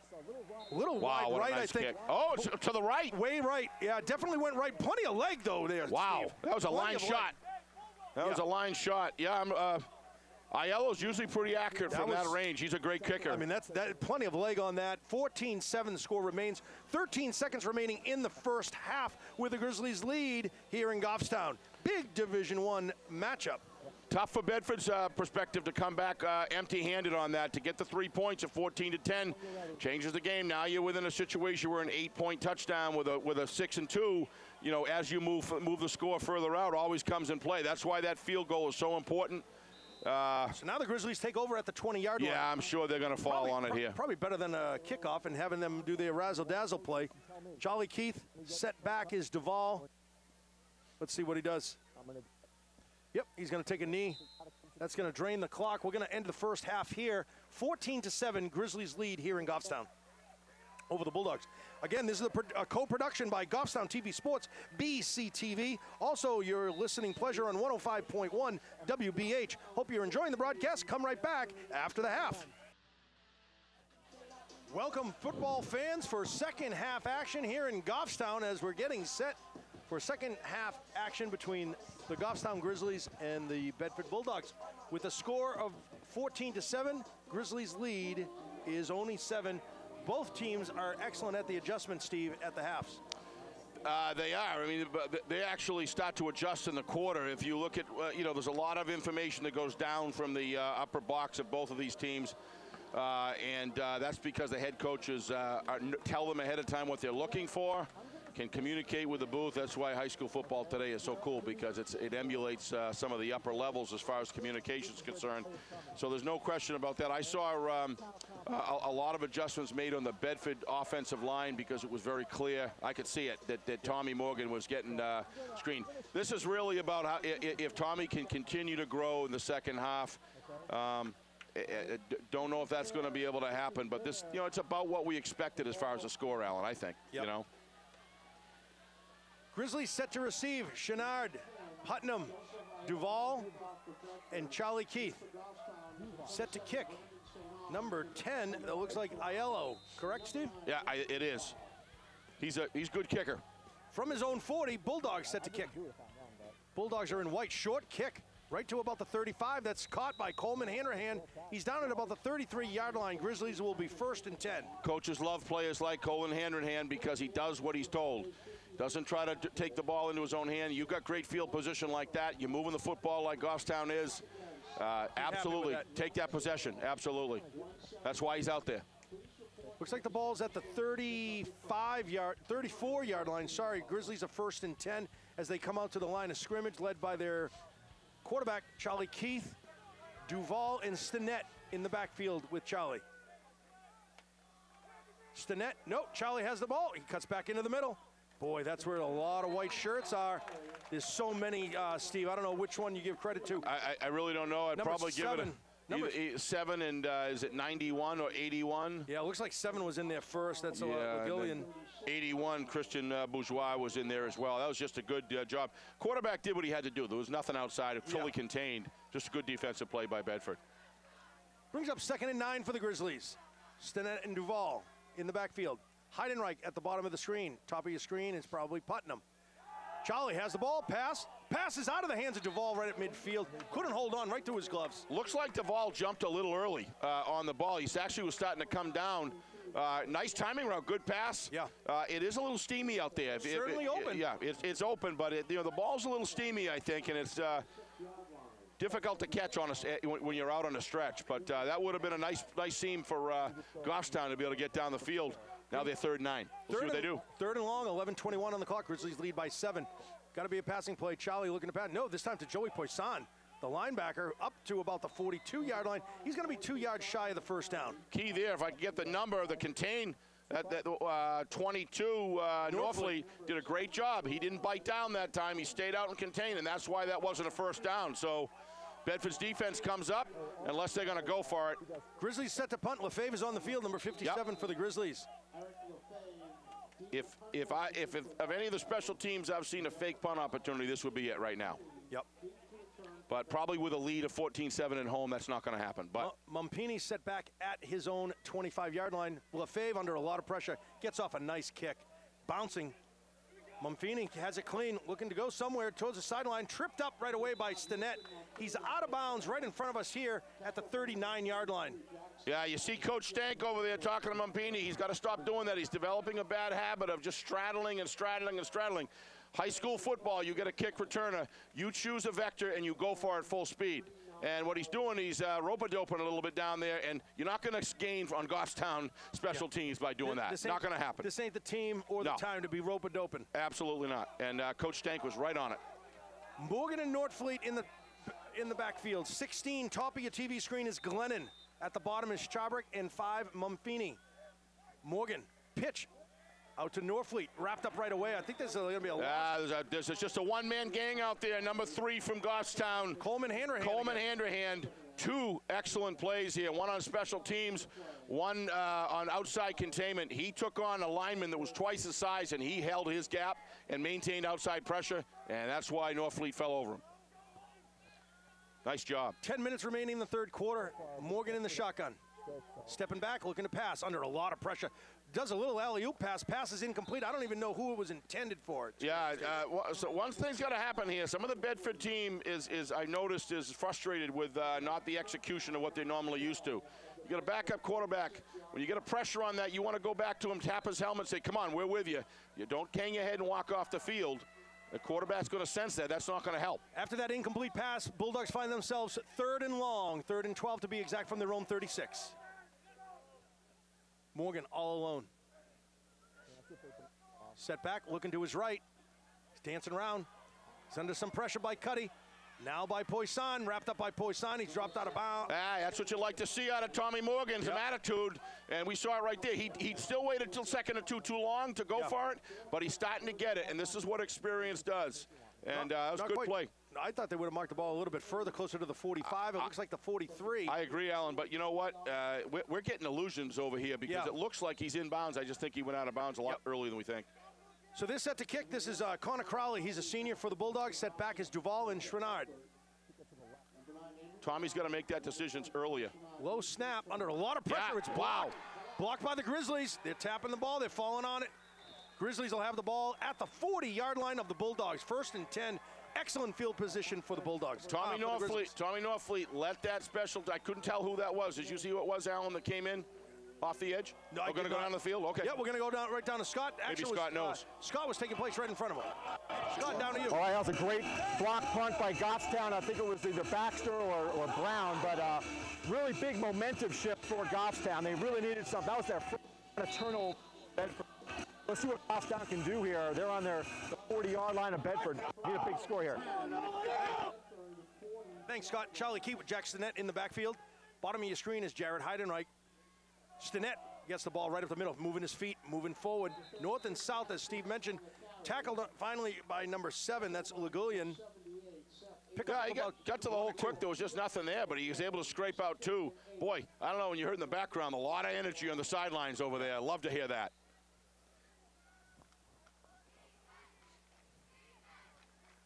Looks like Bedford kind of moving to a 4-man front here. Keith in the shotgun. Stinnett. Keith, quick pass. No, he fakes out one defender to Duval. He cuts back to the middle. He has an open seam. He has a blocker. He's out towards the end. He's going to be in the end zone. He's in the end zone. That's the mailman delivering his package one more time. Touchdown, Andrew Duval. Prolific play right there by Duval. But I'll tell you, there's another guy that needs a lot of credit, and that's the quarterback. He did a terrific job of staying in the pocket. Bedford got hands in the air, blocked it. He was smart enough to wait. He knew the pocket wasn't closing, and he fired a strike to Duval. And that's all you need to do is get that young man in open space, and it's all over. As we mentioned, you know, he can cut on a dime. He's cutting back. He's cutting this way. Now we have Minnick coming up for the extra point here. Cap it off to make it 21-7 with 9:04 remaining in the 3rd quarter. Absolutely. Quick, easy kick. Looks good from here. That is I think it is. Grizzlies 21-7. So Grizzlies draw first blood here. Bedford had opportunities, and they weren't able to deliver their block punt. Those are the sort of special teams plays that change games, change close games. And that's usually how they decided. Turnovers, interceptions, you know, fumbles, you know, that sort of a thing. You know, when you block a punt like that and you put yourself in the 38-yard line, boy. And that was so close. Bedford almost had it covered. He almost had the quarterback sacked the background, but great footwork inside the pocket to get that out to Duval. And again, we want to put it in the athlete's hand and let him do what he can, and we know what he can do. Absolutely. Grizzlies are setting up to kick. That's Gibson on his own 40. Set back to receive. Again, for the Bulldogs is number 5. That's Mumfini, 82. Charbrick, 16, is Glennon. Also Norfleet. This is a critical part of the game for Bedford. Both teams really, but Bedford, you know, this is a time that they've got to get something on the board on this possession. It's going to be tough to come back if they don't. Well, it certainly hurts on their last chance to get 3 on the board. That's going to be by Glennon. He has it. He's across the 20. Has some blockers. He's headed towards that sideline right in front of us. And he's close to out of bounds. Finally pushed out of bounds by 22, Colby Putnam. Yeah, Bulldogs 1st and 10. That's what you're looking for from a kick returner, to be able to get the ball, decide where he's going, and then aim for it full speed, because what you're doing is you're creating it, making it very difficult for those Catane guys to get further down the field, and you can sometimes break it open. Goffstown covered it well, but nice blocking up front. Bulldogs, after a nice return, find themselves on the 36-yard line. Just over the 35. Bedford really needs to rally around Tommy Morgan. You're not going to win the game unless Tommy's feeling good. You got to get behind this kid and support him. Yeah. Morgan with Toscano to his left. He's very explosive. Looking to pass. Hopping to his left. He slips up. He's on the ground. He lost 5 yards on the play. That's going to push them back. That'll be second and 15. As soon as the pocket starts to collapse, where your offensive linemen on the outside start to lose ground, number one instinct should be to step up immediately. Don't back up. And this is just a sign of kind of experience. Well, as That's all he needs. He just needs experience. Steve, also his field conditions. We mentioned earlier there was some rain yesterday. Yeah. The field was a little soggy, a little slippery, definitely slick. But both teams have to play in that, Alan. That's just the way it is, you know? That's Morgan rolling to his right. That's better. Cuddy is under pressure. He's going to grab him, wrap him up. Loss of another 5 yards. Ball is down at the 20. Again, he's got two receivers out there. You've got to throw it over into the stands. Exactly. And you can't take those kind of losses. Yep. You know, tomorrow's another day, and you know, next down's another opportunity. You got to get there without losing ground. And that's just the experience factor. That's going to bring up 3rd and 20 for the Bulldogs, just under 8 minutes here in the third quarter, where the Grizzlies lead 21-7. An 8-yard loss, Alan. Yeah. I mean, you just can't take. You got to throw the ball out. Throw the ball out. He's all alone. There's no one in the backfield. Nor Fleet nor Toscano. All 5 receivers are out. He's dancing. He's right in the middle. He's jumping over his lineman. He's still on his feet. Pick it up. All right. Wow, brought down hard, right at the the 35-yard line. Picked up about maybe 15 yards? Yeah, I would say about 10. About 10 yards, but that's a big pickup. Gives him 10 more yards to kick from. Exactly. Defense has got to stand here. I mean, this is, you know. Setback is Chenard and Duval. Connor Crowley set to kick. 16 personnel coming off the field. Was Glennon rushing off the field. Excellent kick. Down at about the 40. Chenard's on a run. He's across midfield. He's got to be close to out of bounds. He's still, out of bounds at about the 30-yard line, maybe the 35-yard line. Looks like they're waving their hands. Yeah, 21, Michael Olsen. He's got to square up against Chenard. Boy, but you know what? Turning sideways and trying to wrap him going 100 miles an hour is not going to get it done. Well, Steve, he's catching that on a run. I mean, he's full tilt by the time he's got another 10 yards. Yeah. That's a strong running. I mean, that's. I don't argue. I said you still have to square your hips and you got to make the hit. Yeah. You're trying to win a football game. If you use good form, you know, you can make it happen. We're going to send this right down to Scott. 3-2-1. All right, big momentum shift here for Goffstown. Scored right out of the gate. And then they had a nice stop against Bedford. They're on offense here on Bedford's 35. Another score here could be difficult for Bedford to overcome. Keith and Stinnett. Stinnett gets it. He's running to the left-hand side. He's across the 35, cutting back towards the middle across the 35. Now he's at the 25. Now he leans forward. He's at about the 24-yard line. Grizzlies are moving the chains. Good momentum. Same situation there. Just a fundamental mistake by Tommy Norfleet, a defensive end there, or outside linebacker up to the line, whatever that position is that the Stanks got that called. He's got to contain on the outside. What did he do? He allowed himself to be pinned in, and that's what opens up big plays. Steve, it sounds like you've done this before. Alan, I love this. This is just Isn't terrific. this fun? Oh, I just love it. And I don't know about you, but my contract was huge for the next 8 years. So yeah, mine wasn't. So that's Keith to Stinnett. Keith keeps it himself. Bumps to the outside. He's bumping back to the inside. Slips up on the field again. There we go with the conditions again, Steve. Yeah, well, he's down at about the 15-yard line. You're absolutely right about the conditions, but both teams have to play in those conditions. Yep. So it really is a trump. It isn't like it's only going one way. Yeah. What Goffstown's doing is calling good plays, and they're getting the seal blocks on the outside. And linebackers are definitely slipping. There's no argument about that. But you know what? Goffstown's smart enough to go after it. I like the play calling on Goffstown the second half. Keith to Stinnett. Maybe a pickup of 1 yard, maybe, Steve? Yeah, one of the things, look how, even though he didn't pick up a lot, he's back to the line of scrimmage, gained a yard. Let's take a look at what happens there. How many half a second does it take for Goffstown to get to the line? They're playing the same offense. Bedford's taking almost 3 seconds to get to the line of scrimmage. It's too long. And here's the other thing, Steve, is that the clock is running, and it's a running play. Obviously, the clock is to the advantage of the Grizzlies right now. Your best defense is just keeping the Bedford offense off the field. Right on, Alan. Justin Huff's coached a few games this career. He knows how to manage the clock. I'll tell you, a guy that does it amazing. Listen, I played Madden in my day as well. Here's Charlie Keith, keeps it himself. He's still on his feet, cutting back towards the middle. He's down at about the 6-yard line. Grizzlies in striking distance again of the Bulldogs' end zone. Key there is getting through the hole quickly. This is Huff's, get to the line, drive it through the line of scrimmage, and that makes it very difficult for Bedford to slow this down. One of the things that you were talking about earlier is that if making those adjustments at halftime. Yep. Right now, Goffstown's adjustments have been spot on. Spot on. Keith from the 2, from the 5, I'm sorry, second down. Toss over to, wow. Yeah. Spun around. That's Norfleet on the tackle on Stinnett. And what did Tommy do that time? Sorry, he stayed up. Yeah, that's the last thing you want to look at aside of my noggin. The Tommy stayed outside, contained that run, and he had separation out position from the offensive blocker, and that's why Tommy made a great play. Yep. Oh, we got a flag here, Steve. I didn't see that. Looks like it's at close to the line of scrimmage. So is that? I don't know if that's a personal. That seemed like it was. Well, Grizzlies are clapping, so it's probably going to be 1st and goal for the Grizzlies. Yeah, it has a feel like it's a personal foul to it because I didn't see that flag go off during the play. It looked like it was after. It could have been well after a dead ball foul type of thing. Yeah. Oh, did you see what he called? I couldn't tell. I didn't see it all. I mean, I wonder if down the field saw it. Yeah, I'm not quite sure. I wonder if Scott saw that. Grizzlies again taking their time, Steve. It's third quarter, 4:40 remaining. Yeah, they're in the driver's seat right now. Sure. And one of the hardest things to do is to maintain success. Don't sweep. What does they sweep the sweep of victory out of the jaws of defeat, or vice versa, or whatever it is. That sounds good. That sounds good. I think it was the opposite though. We got some more whistles on the field. It looks like some confusion on the refs' part. Yep.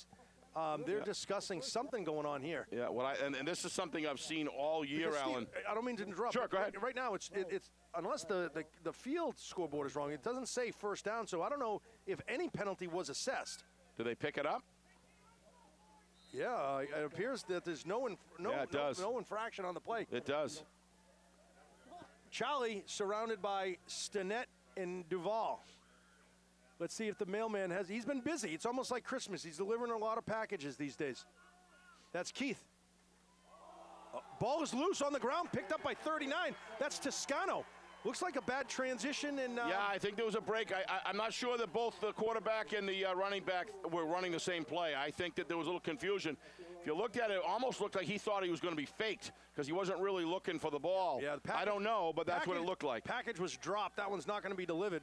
Yeah, well, that's a big play right there because that stops Goffstown from putting it away. Even 3 points would have made it difficult. Yeah. You know? It's good defensive stand for the Bulldogs. Unfortunately, where they are, they're pressed deep in their own zone. Little surprised on first down why they wouldn't have just gone up the gut. They were winning the battle in the A-gaps. I'm surprised that they weren't continuing to go for that. 21-7 is the score. 4:09 on the clock. Third quarter action here. Morgan in the shotgun to Norfleet. He cuts back towards the middle, slips up. Penard and Moses is there. Penard trying to strip that ball. Too long to develop, Alan. You can't you can't have a quarterback. I mean, they're just not getting the timing to the line quick enough. I'll be honest with you. I don't know if you've got to start rolling out Tommy Morgan, creating yourself multiple options. Yeah. I mean, you got to practice that to do it. Sure. But yeah, this is Morgan with Norfleet in the backfield. 3:40 on the clock. Looking for a handoff.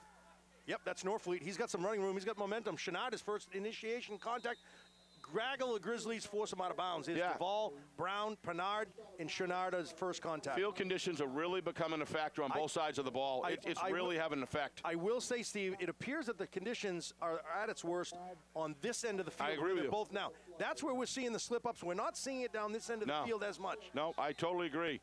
And this is going to be a hard trench for Bedford to work themselves out of. 3rd down and 4. This is a big play. Ball's on the 15 for the Bulldogs. Looking to pass. Oh, there's that fancy little pass. Wow, initiated action. I think that was Cuddy, finished by Penard. But who had first contact? I think that was 78, Evan Cuddy. 78, Evan Cuddy. He's got great penetration on that line. But again, what Goffstown's getting going to go down the field. We're going to send this down to Scott.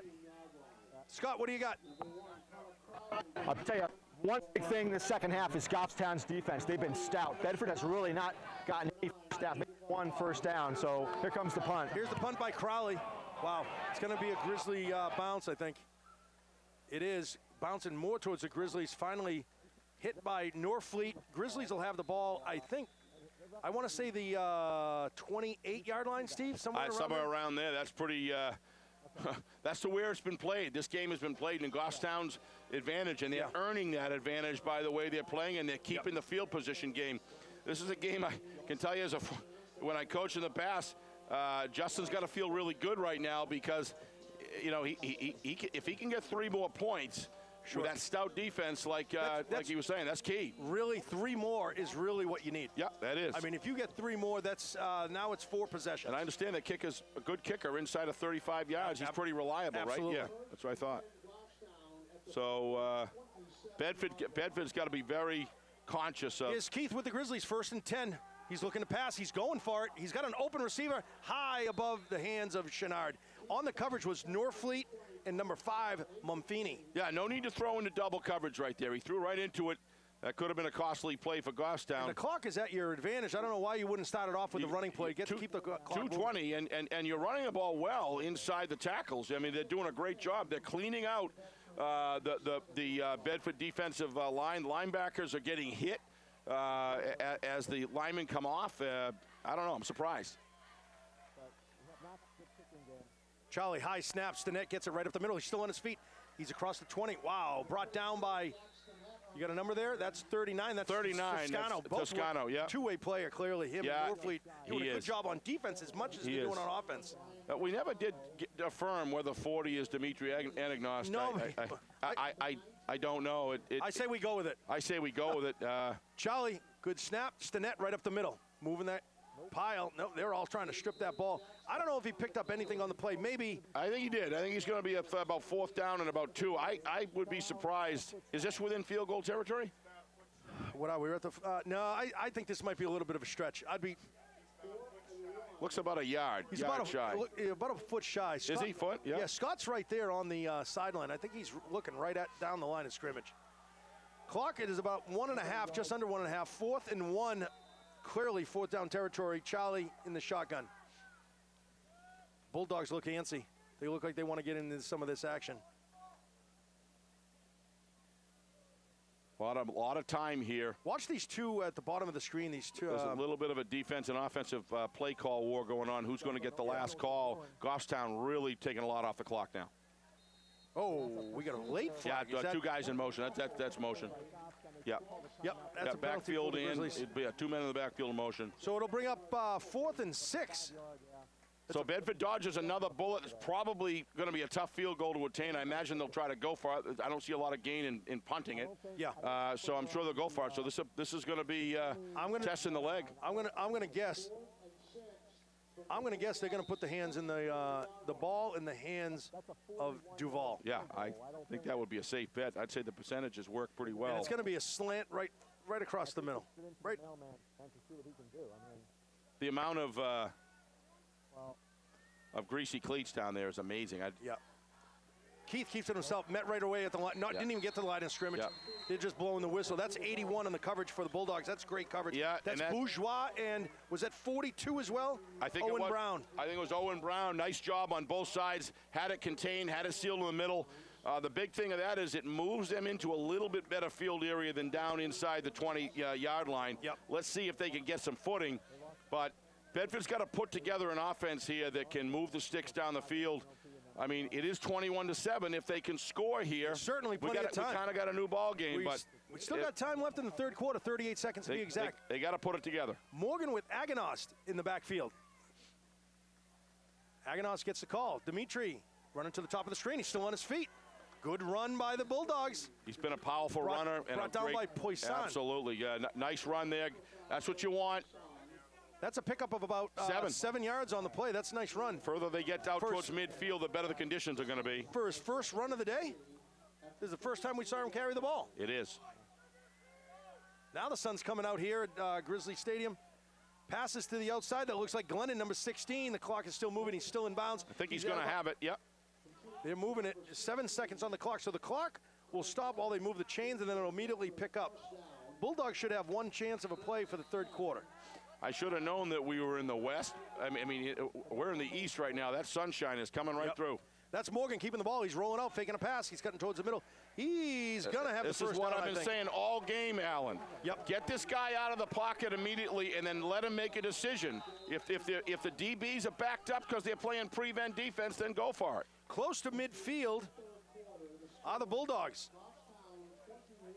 To start off, 4th quarter action, Bulldogs will be 1st and 10 I actually think that Morgan is much more comfortable out of the pocket immediately than he is in the pocket, because now what's going to happen is his natural senses are going to go to work rather than get caught in there with tall linemen.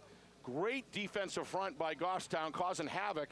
Get him out of there and let him make a choice right there. He's got a great tall receiver in Choberick to throw to. Throw it up high. If it misses, goes out of bounds. I mean, this is...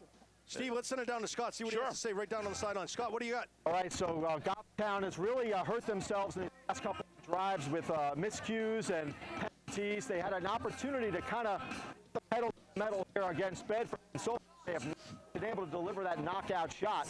So now their defense is going to be up against a little bit of a battle. Bedford is desperate. They got to drive. Steve, I think they're just like maybe an inch or two shy. Yeah, I think they are. But it's second down, so it opens up a lot of options. I'm sure Justin Huff is going to yield the first down in order to stop a big play. If he's going to err on anything, he's going to err on 2 inches. And last thing you want to allow Bedford to do here is put together some big play that's going to get them deep down in your territory and change the momentum of the game. Bulldogs will be second down, 1 yard to go from their own 47-yard line. Wow, this sun is something right here, Steve. Yeah, I feel like I'm in a crock pot. Low and slow.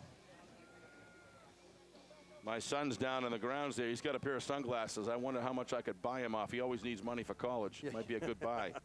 Good trade-off. Yeah, nice college trade-off. tuition, pair of sunglasses for 2 hours.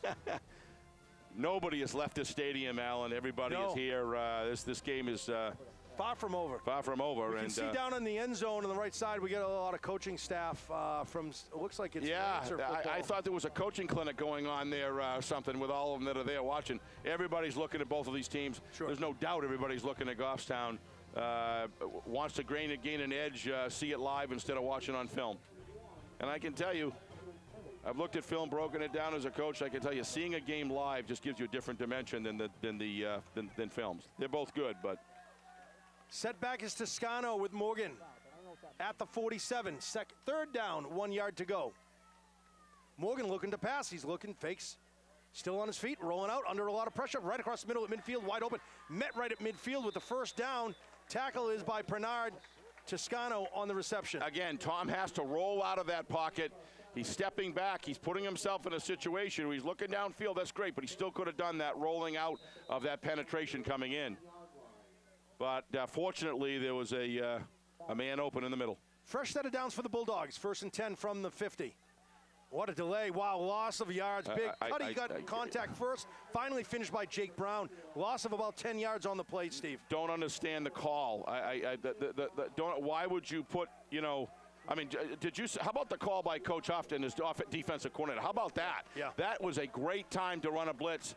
Clearly, Bedford was starting to get some momentum, but they kind of put themselves in that situation, made themselves vulnerable. Roll this guy out, get him outside so he can either do one of the things, run it, throw it, or throw it out of bounds. Morgan in the shotgun, looking to pass. Quick pass out to Glennon. Tripped up, hurdling over a defender, wrapped up and then blocked. Still on his feet, cuts back to the middle. Duvall slips up, stiff arms Pernard, gets a first down in Grizzly territory at about the 28-yard line. These are the big plays that we were talking about, Alan. Yep. Big plays change momentum in games. Sure is, and again, field conditions. You saw Duvall, his feet went right from under him. Right, but let's see if Goffstown has as much trouble as Bedford did, being backed up on the defensive side. Yep. 1st and 10, under 11 minutes here. Bulldogs trail by 3 scores. Rolling to his left is Morgan.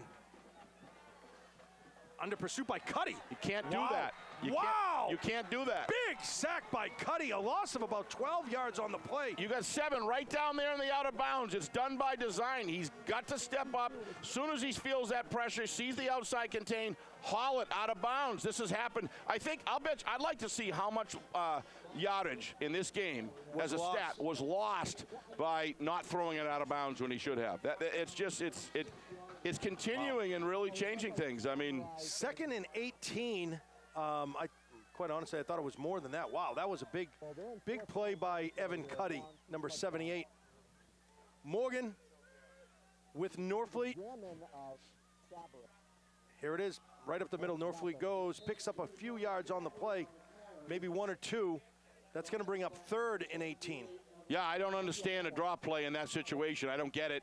Why wouldn't you, look to get your best athlete on a bubble screen or something like that? At least get him in some open space so you can get him matched up one-on-one. Goffstown has great skilled players on defense, but still, you got to get your players in open space. Brings up 3rd and long for the Bulldogs. No one in the backfield. Clearly a pass. Wobbly pass right across the middle. It's a pass. Going to be close to a first down. Is it a first down? I think he's got it. Yeah. I think they're going to move the sticks. I'll tell you. Big play. This is what I mean about this kid. He needs experience. He needs the confidence. Yep. Even though that was a little bit of a wounded duck, it did have a little zip on it. I'm actually surprised that the defensive player held back and didn't go up for the ball. Yep. But, when you're in kind of a prevent status, that's what's going to happen. This is going to be interesting here, Alan. Aganos in the backfield this time. We got a flag. Yeah, I don't know if that was a cadence issue. Yeah. I'll start on the Bulldogs. That's going to bring up second and long. Yeah, Dimitri was owning up to that one, saying, hey, that one's on me. We're under 10 minutes, close to the 9-minute mark. I don't know what happened there. I'm not sure if that was on him. It looked to me like there was a confusing cadence count because one of the offensive line was moving as well. They didn't see it, but he was. Morgan, bad snap, rolling to his left. He's under a lot of pressure there. Quick pass out to Aganos over his head. Intended receiver was Aganos. He was under a lot of pressure. Morgan did whatever he could there. He did the right thing. Right. Get it out, throw it out. Don't take another 8-yard loss. It's going to be second down at about 6. And that's what happens when you're able to go back to the line of scrimmage and run another play. And that's some growth there. Threw it a little high, probably another 6 inches down. That was a catch and some extra yard. Might have even been a first down. Big play right here. 2nd and 15, 8:47 on the clock. Bad snap again, under a lot of pressure. Quick pass out to Aganos. Duvall is there. Hanrahan is there. Nice call right there. What happened is the coaching staff realized that's what Coach Huff did last time on second down when they were in that position. They ran a play against that. This is great strategy against two good coaches. It's fun. Nice call by Coach Stank and his offensive staff right there. We got about 3rd and 6 to go. Ball is on the 11 of the Grizzlies. You get 14 on the board here. It's a completely different game. Yep. 2 down territory. Morgan, quick looking to pass. Sidearm. Pass intended for Chabrick, and that's just too low. You can't throw on your back foot walking sideways. You can't do it. You got to set yourself in the pocket, fire that ball. He was wide open. And that's an execution issue right there. And then he tried to throw it sidearm on top of it. I mean, it was just everything was adding up. Just very unorthodox, very uncomfortable throw. So they're not going for the 3 points. They're going for the touchdown here. Yeah. Worst case scenario, you pin the Grizzlies right against their own goal line. They could fumble the ball. I think what Bedford's seeing, there's just not enough time in the clock not to go for it now. They're kind of putting the game on the line right now unless they could get another turnover. They're kind of putting it on there right now. I think I would kick the field goal here. Look for another field goal and an 8. But that's why I'm up here. Morgan, Toscano. No, Morgan still has it. Quick pass out to Limfini. He lunges forward. I don't think it's enough. No, it's not. I don't think it's enough either. I don't like the call. I don't like the play call, and I don't like the decision not to kick a field goal.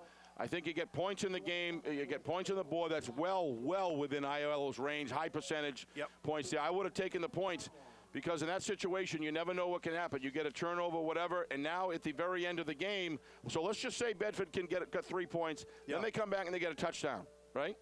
Go for 2. Sure. They got some good runners right there, and then put it in the situation you get the ball back with 2 minutes left. You can bring it down the field and only need a field goal with a great kicker. Charlie Keith with Stinnett. 21-7 is the lead for the Grizzlies. Stinnett gets it. He's running around to the side. He's got a lot of room to run. Well, Tommy Norfleet keeps getting pinned in right there. You can't allow that. You have to fight for outside pressure, turn the run upfield. Pickup of about, 6 yards on the play? I think it is, but that's all because of no containment. You've got your linebacker core in the middle of the field. The outside contain, what that does is forces the run inside, gives your linebackers an opportunity. You allow yourself to get pinned in, now it's all in the runner's favor, especially with the speed of these Goffstown skill players. And once they make that turn, there's a lot of green in front of them. Low percentages of... and now you're going to see the Grizzlies, I think, use a lot of the clock here. Oh, there's no doubt, yeah. 2nd and 3rd from their own 16. Charlie. Jack gets the ball. Stinnett right up the middle, easily first down and more. He's down at about the 25-yard line. Grizzlies moving the chains. 7:30 on the clock, 1st and 10 for the Grizzlies. I'm seeing some real fatigue factor on the Bedford defense right now. Watching guys giving every single bit that they have, but you can tell the fatigue setting in. These big, yeah, it's just... They're big, they're sweaty, it's muggy. It's well, you're playing uphill, sticky, too. You're down by 2 touchdowns, and you can't score. They're frustrated about, things that happened. They probably feel like, hey, look, we don't have our full squad on the field. Yeah. You can't do that. You got to keep, and they're fighting, but it's just too much to bear right now. Keith, handoff to Stinnett up the middle. Look at that. Yeah. Good heart. Good heart. Nice job by Bedford. 81 on the tackle. That's Bourgeois. He's in there. We're calling his name quite a bit today. Yeah, as soon as you see the hands on the hips, guys turning down, facing the ground like that, they're trying to get air. They're trying to get regenerated. Bedford really needs a break right now. They need somebody to throw a pass, interception, somebody to bobble the ball. They really need that. Otherwise, it's going to be awful hard. 2nd and 9 for the Grizzlies. 6:40 on the clock with the lead of 21-7 here in Goffstown over the Bulldogs.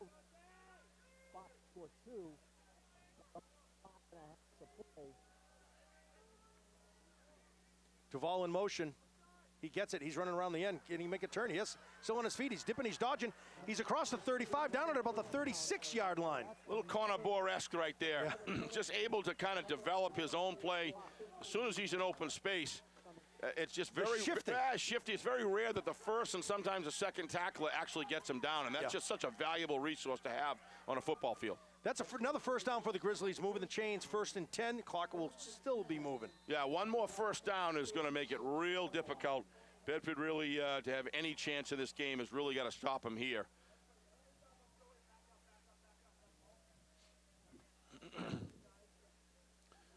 Grizzlies certainly taking their time. Yeah, I think Coach Huff now is reading the defense and play calling off of that.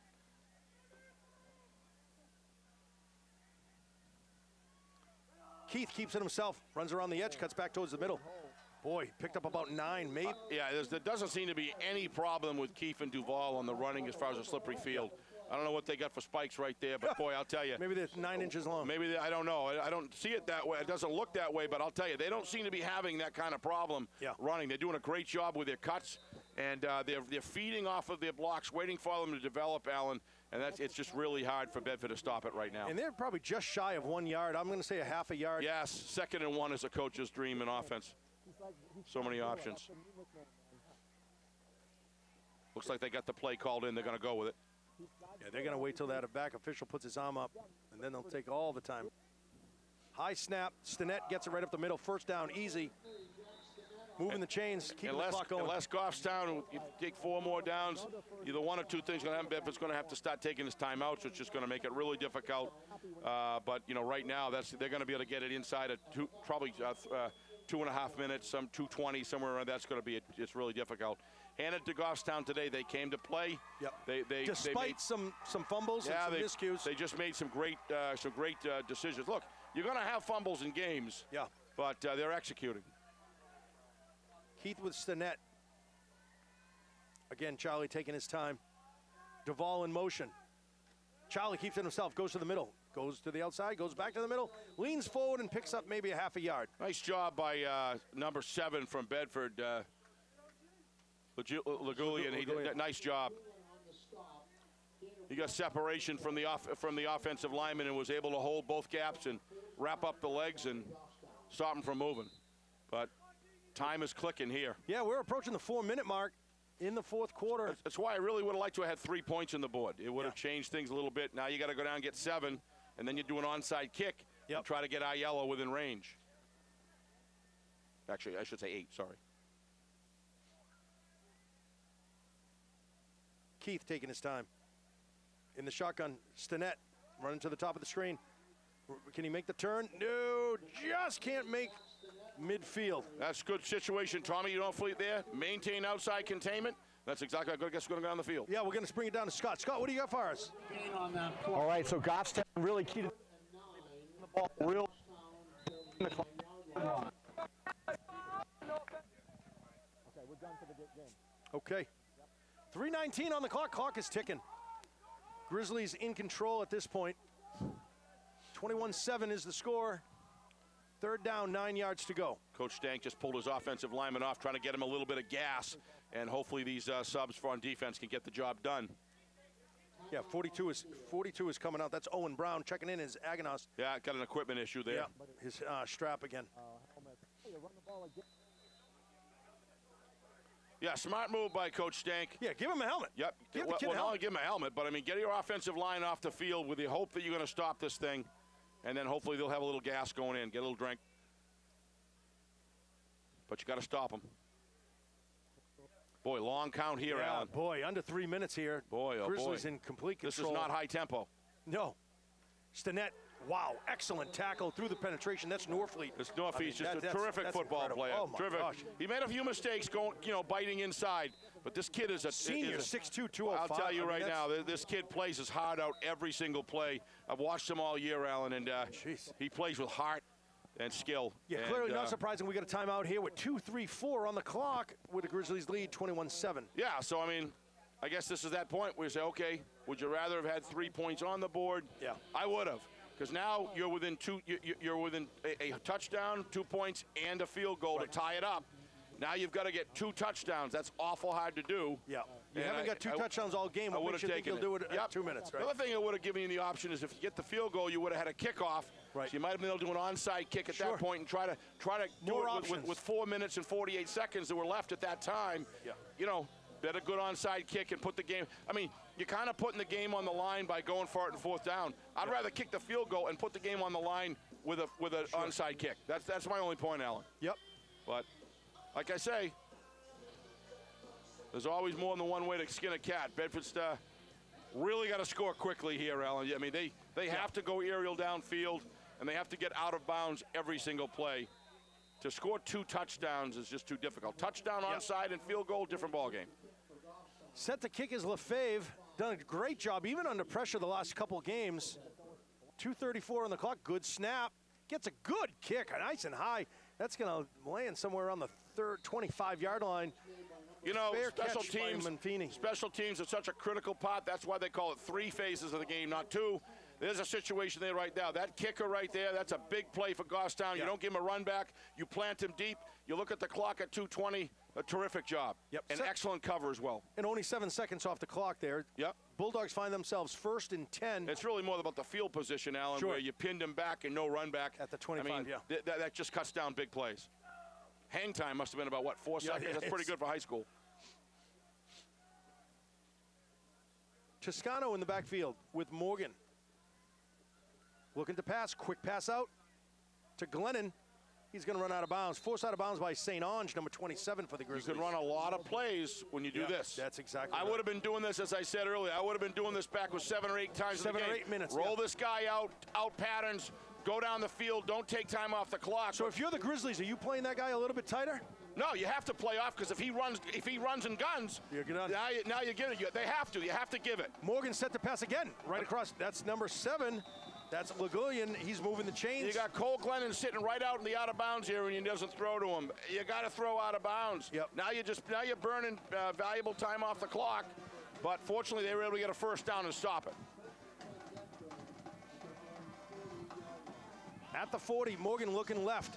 Under a lot of pressure. Side arms it again. Quick pass intercepted by Carter Chenard.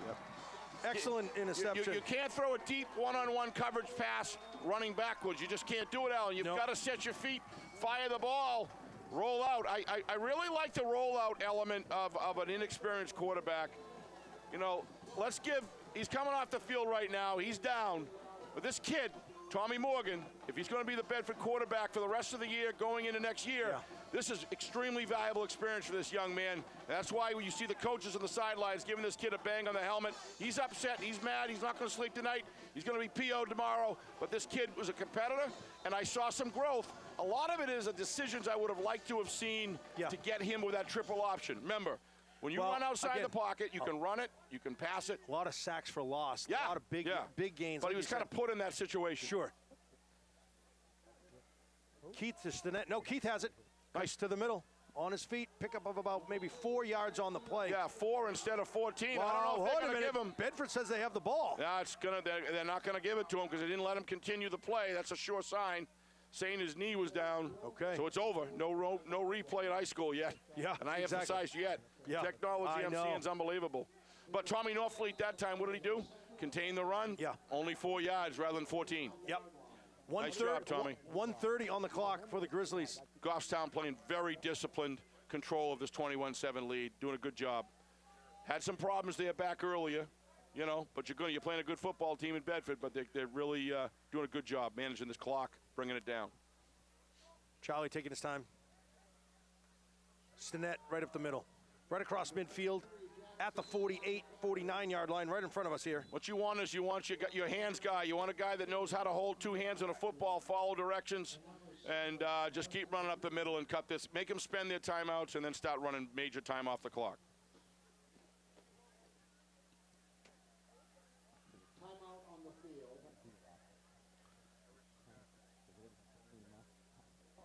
Well, we'll see.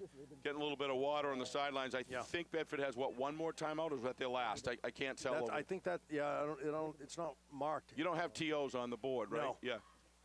Yeah. Is there one timeout left? Okay, so we got one timeout to our excellent technical crew here working with us. How about that? Certainly want to hand a lot of praise out to these technical guys, these cameramen. These are young fellas. Yeah. Very proud of all you guys. You've All done a students. terrific job. You're all business. You got some good, not afraid to tell us to get our mugs out of the camera when we're going down the sidelines. Yeah. No problem there. You guys are great. Terrific job. Chris Gentry, terrific job. Adam McCune in the back studio. Scott Gross on sideline reporting. Broden on camera. Parker on camera. Kevin on camera. All trying to bring you local football. That's a heck of a crew. That sure is. Glad I'm not paying them. Keith keeps it, rumps to the outside under a lot of pressure. That's number 81. 81.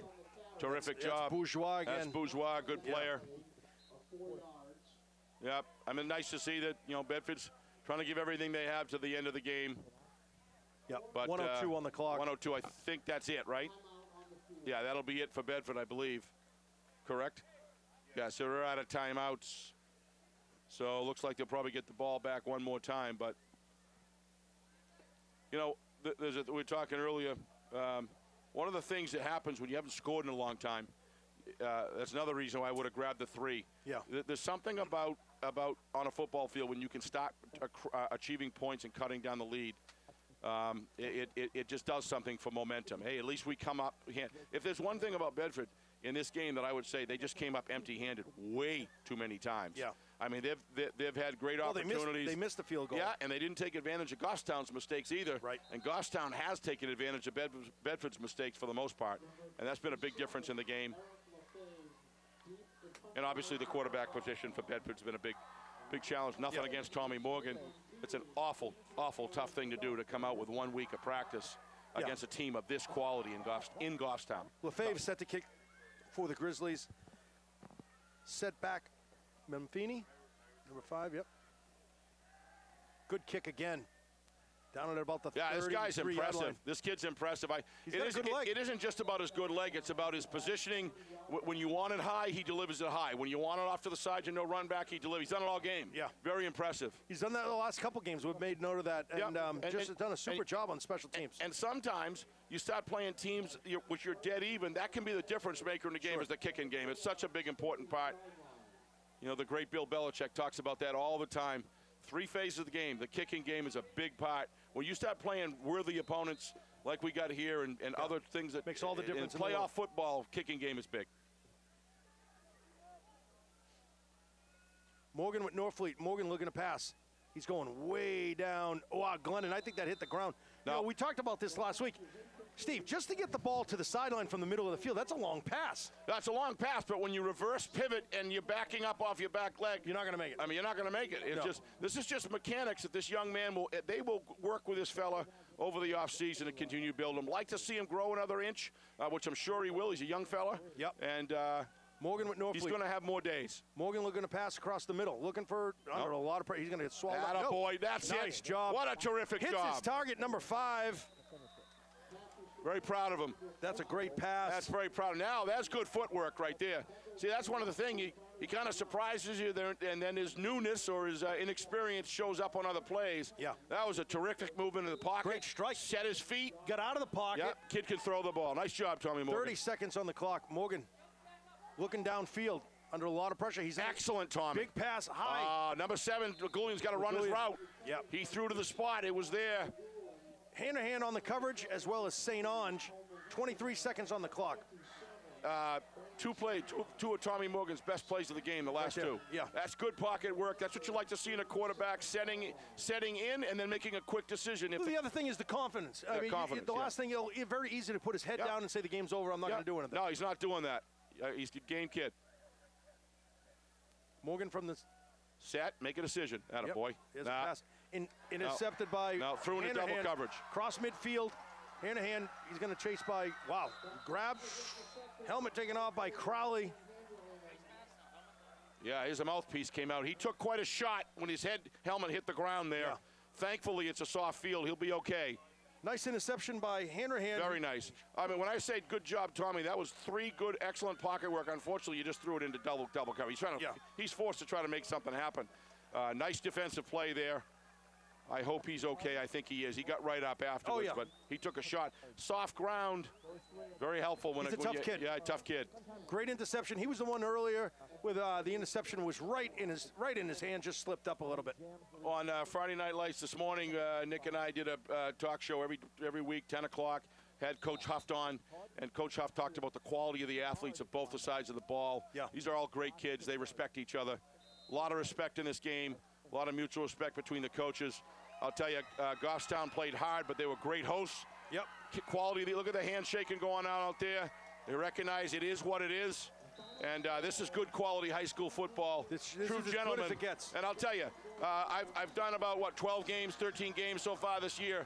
I don't think I've seen harder hitting in the trenches in the first 3 quarters I saw in this game. Very good game. It was wicked.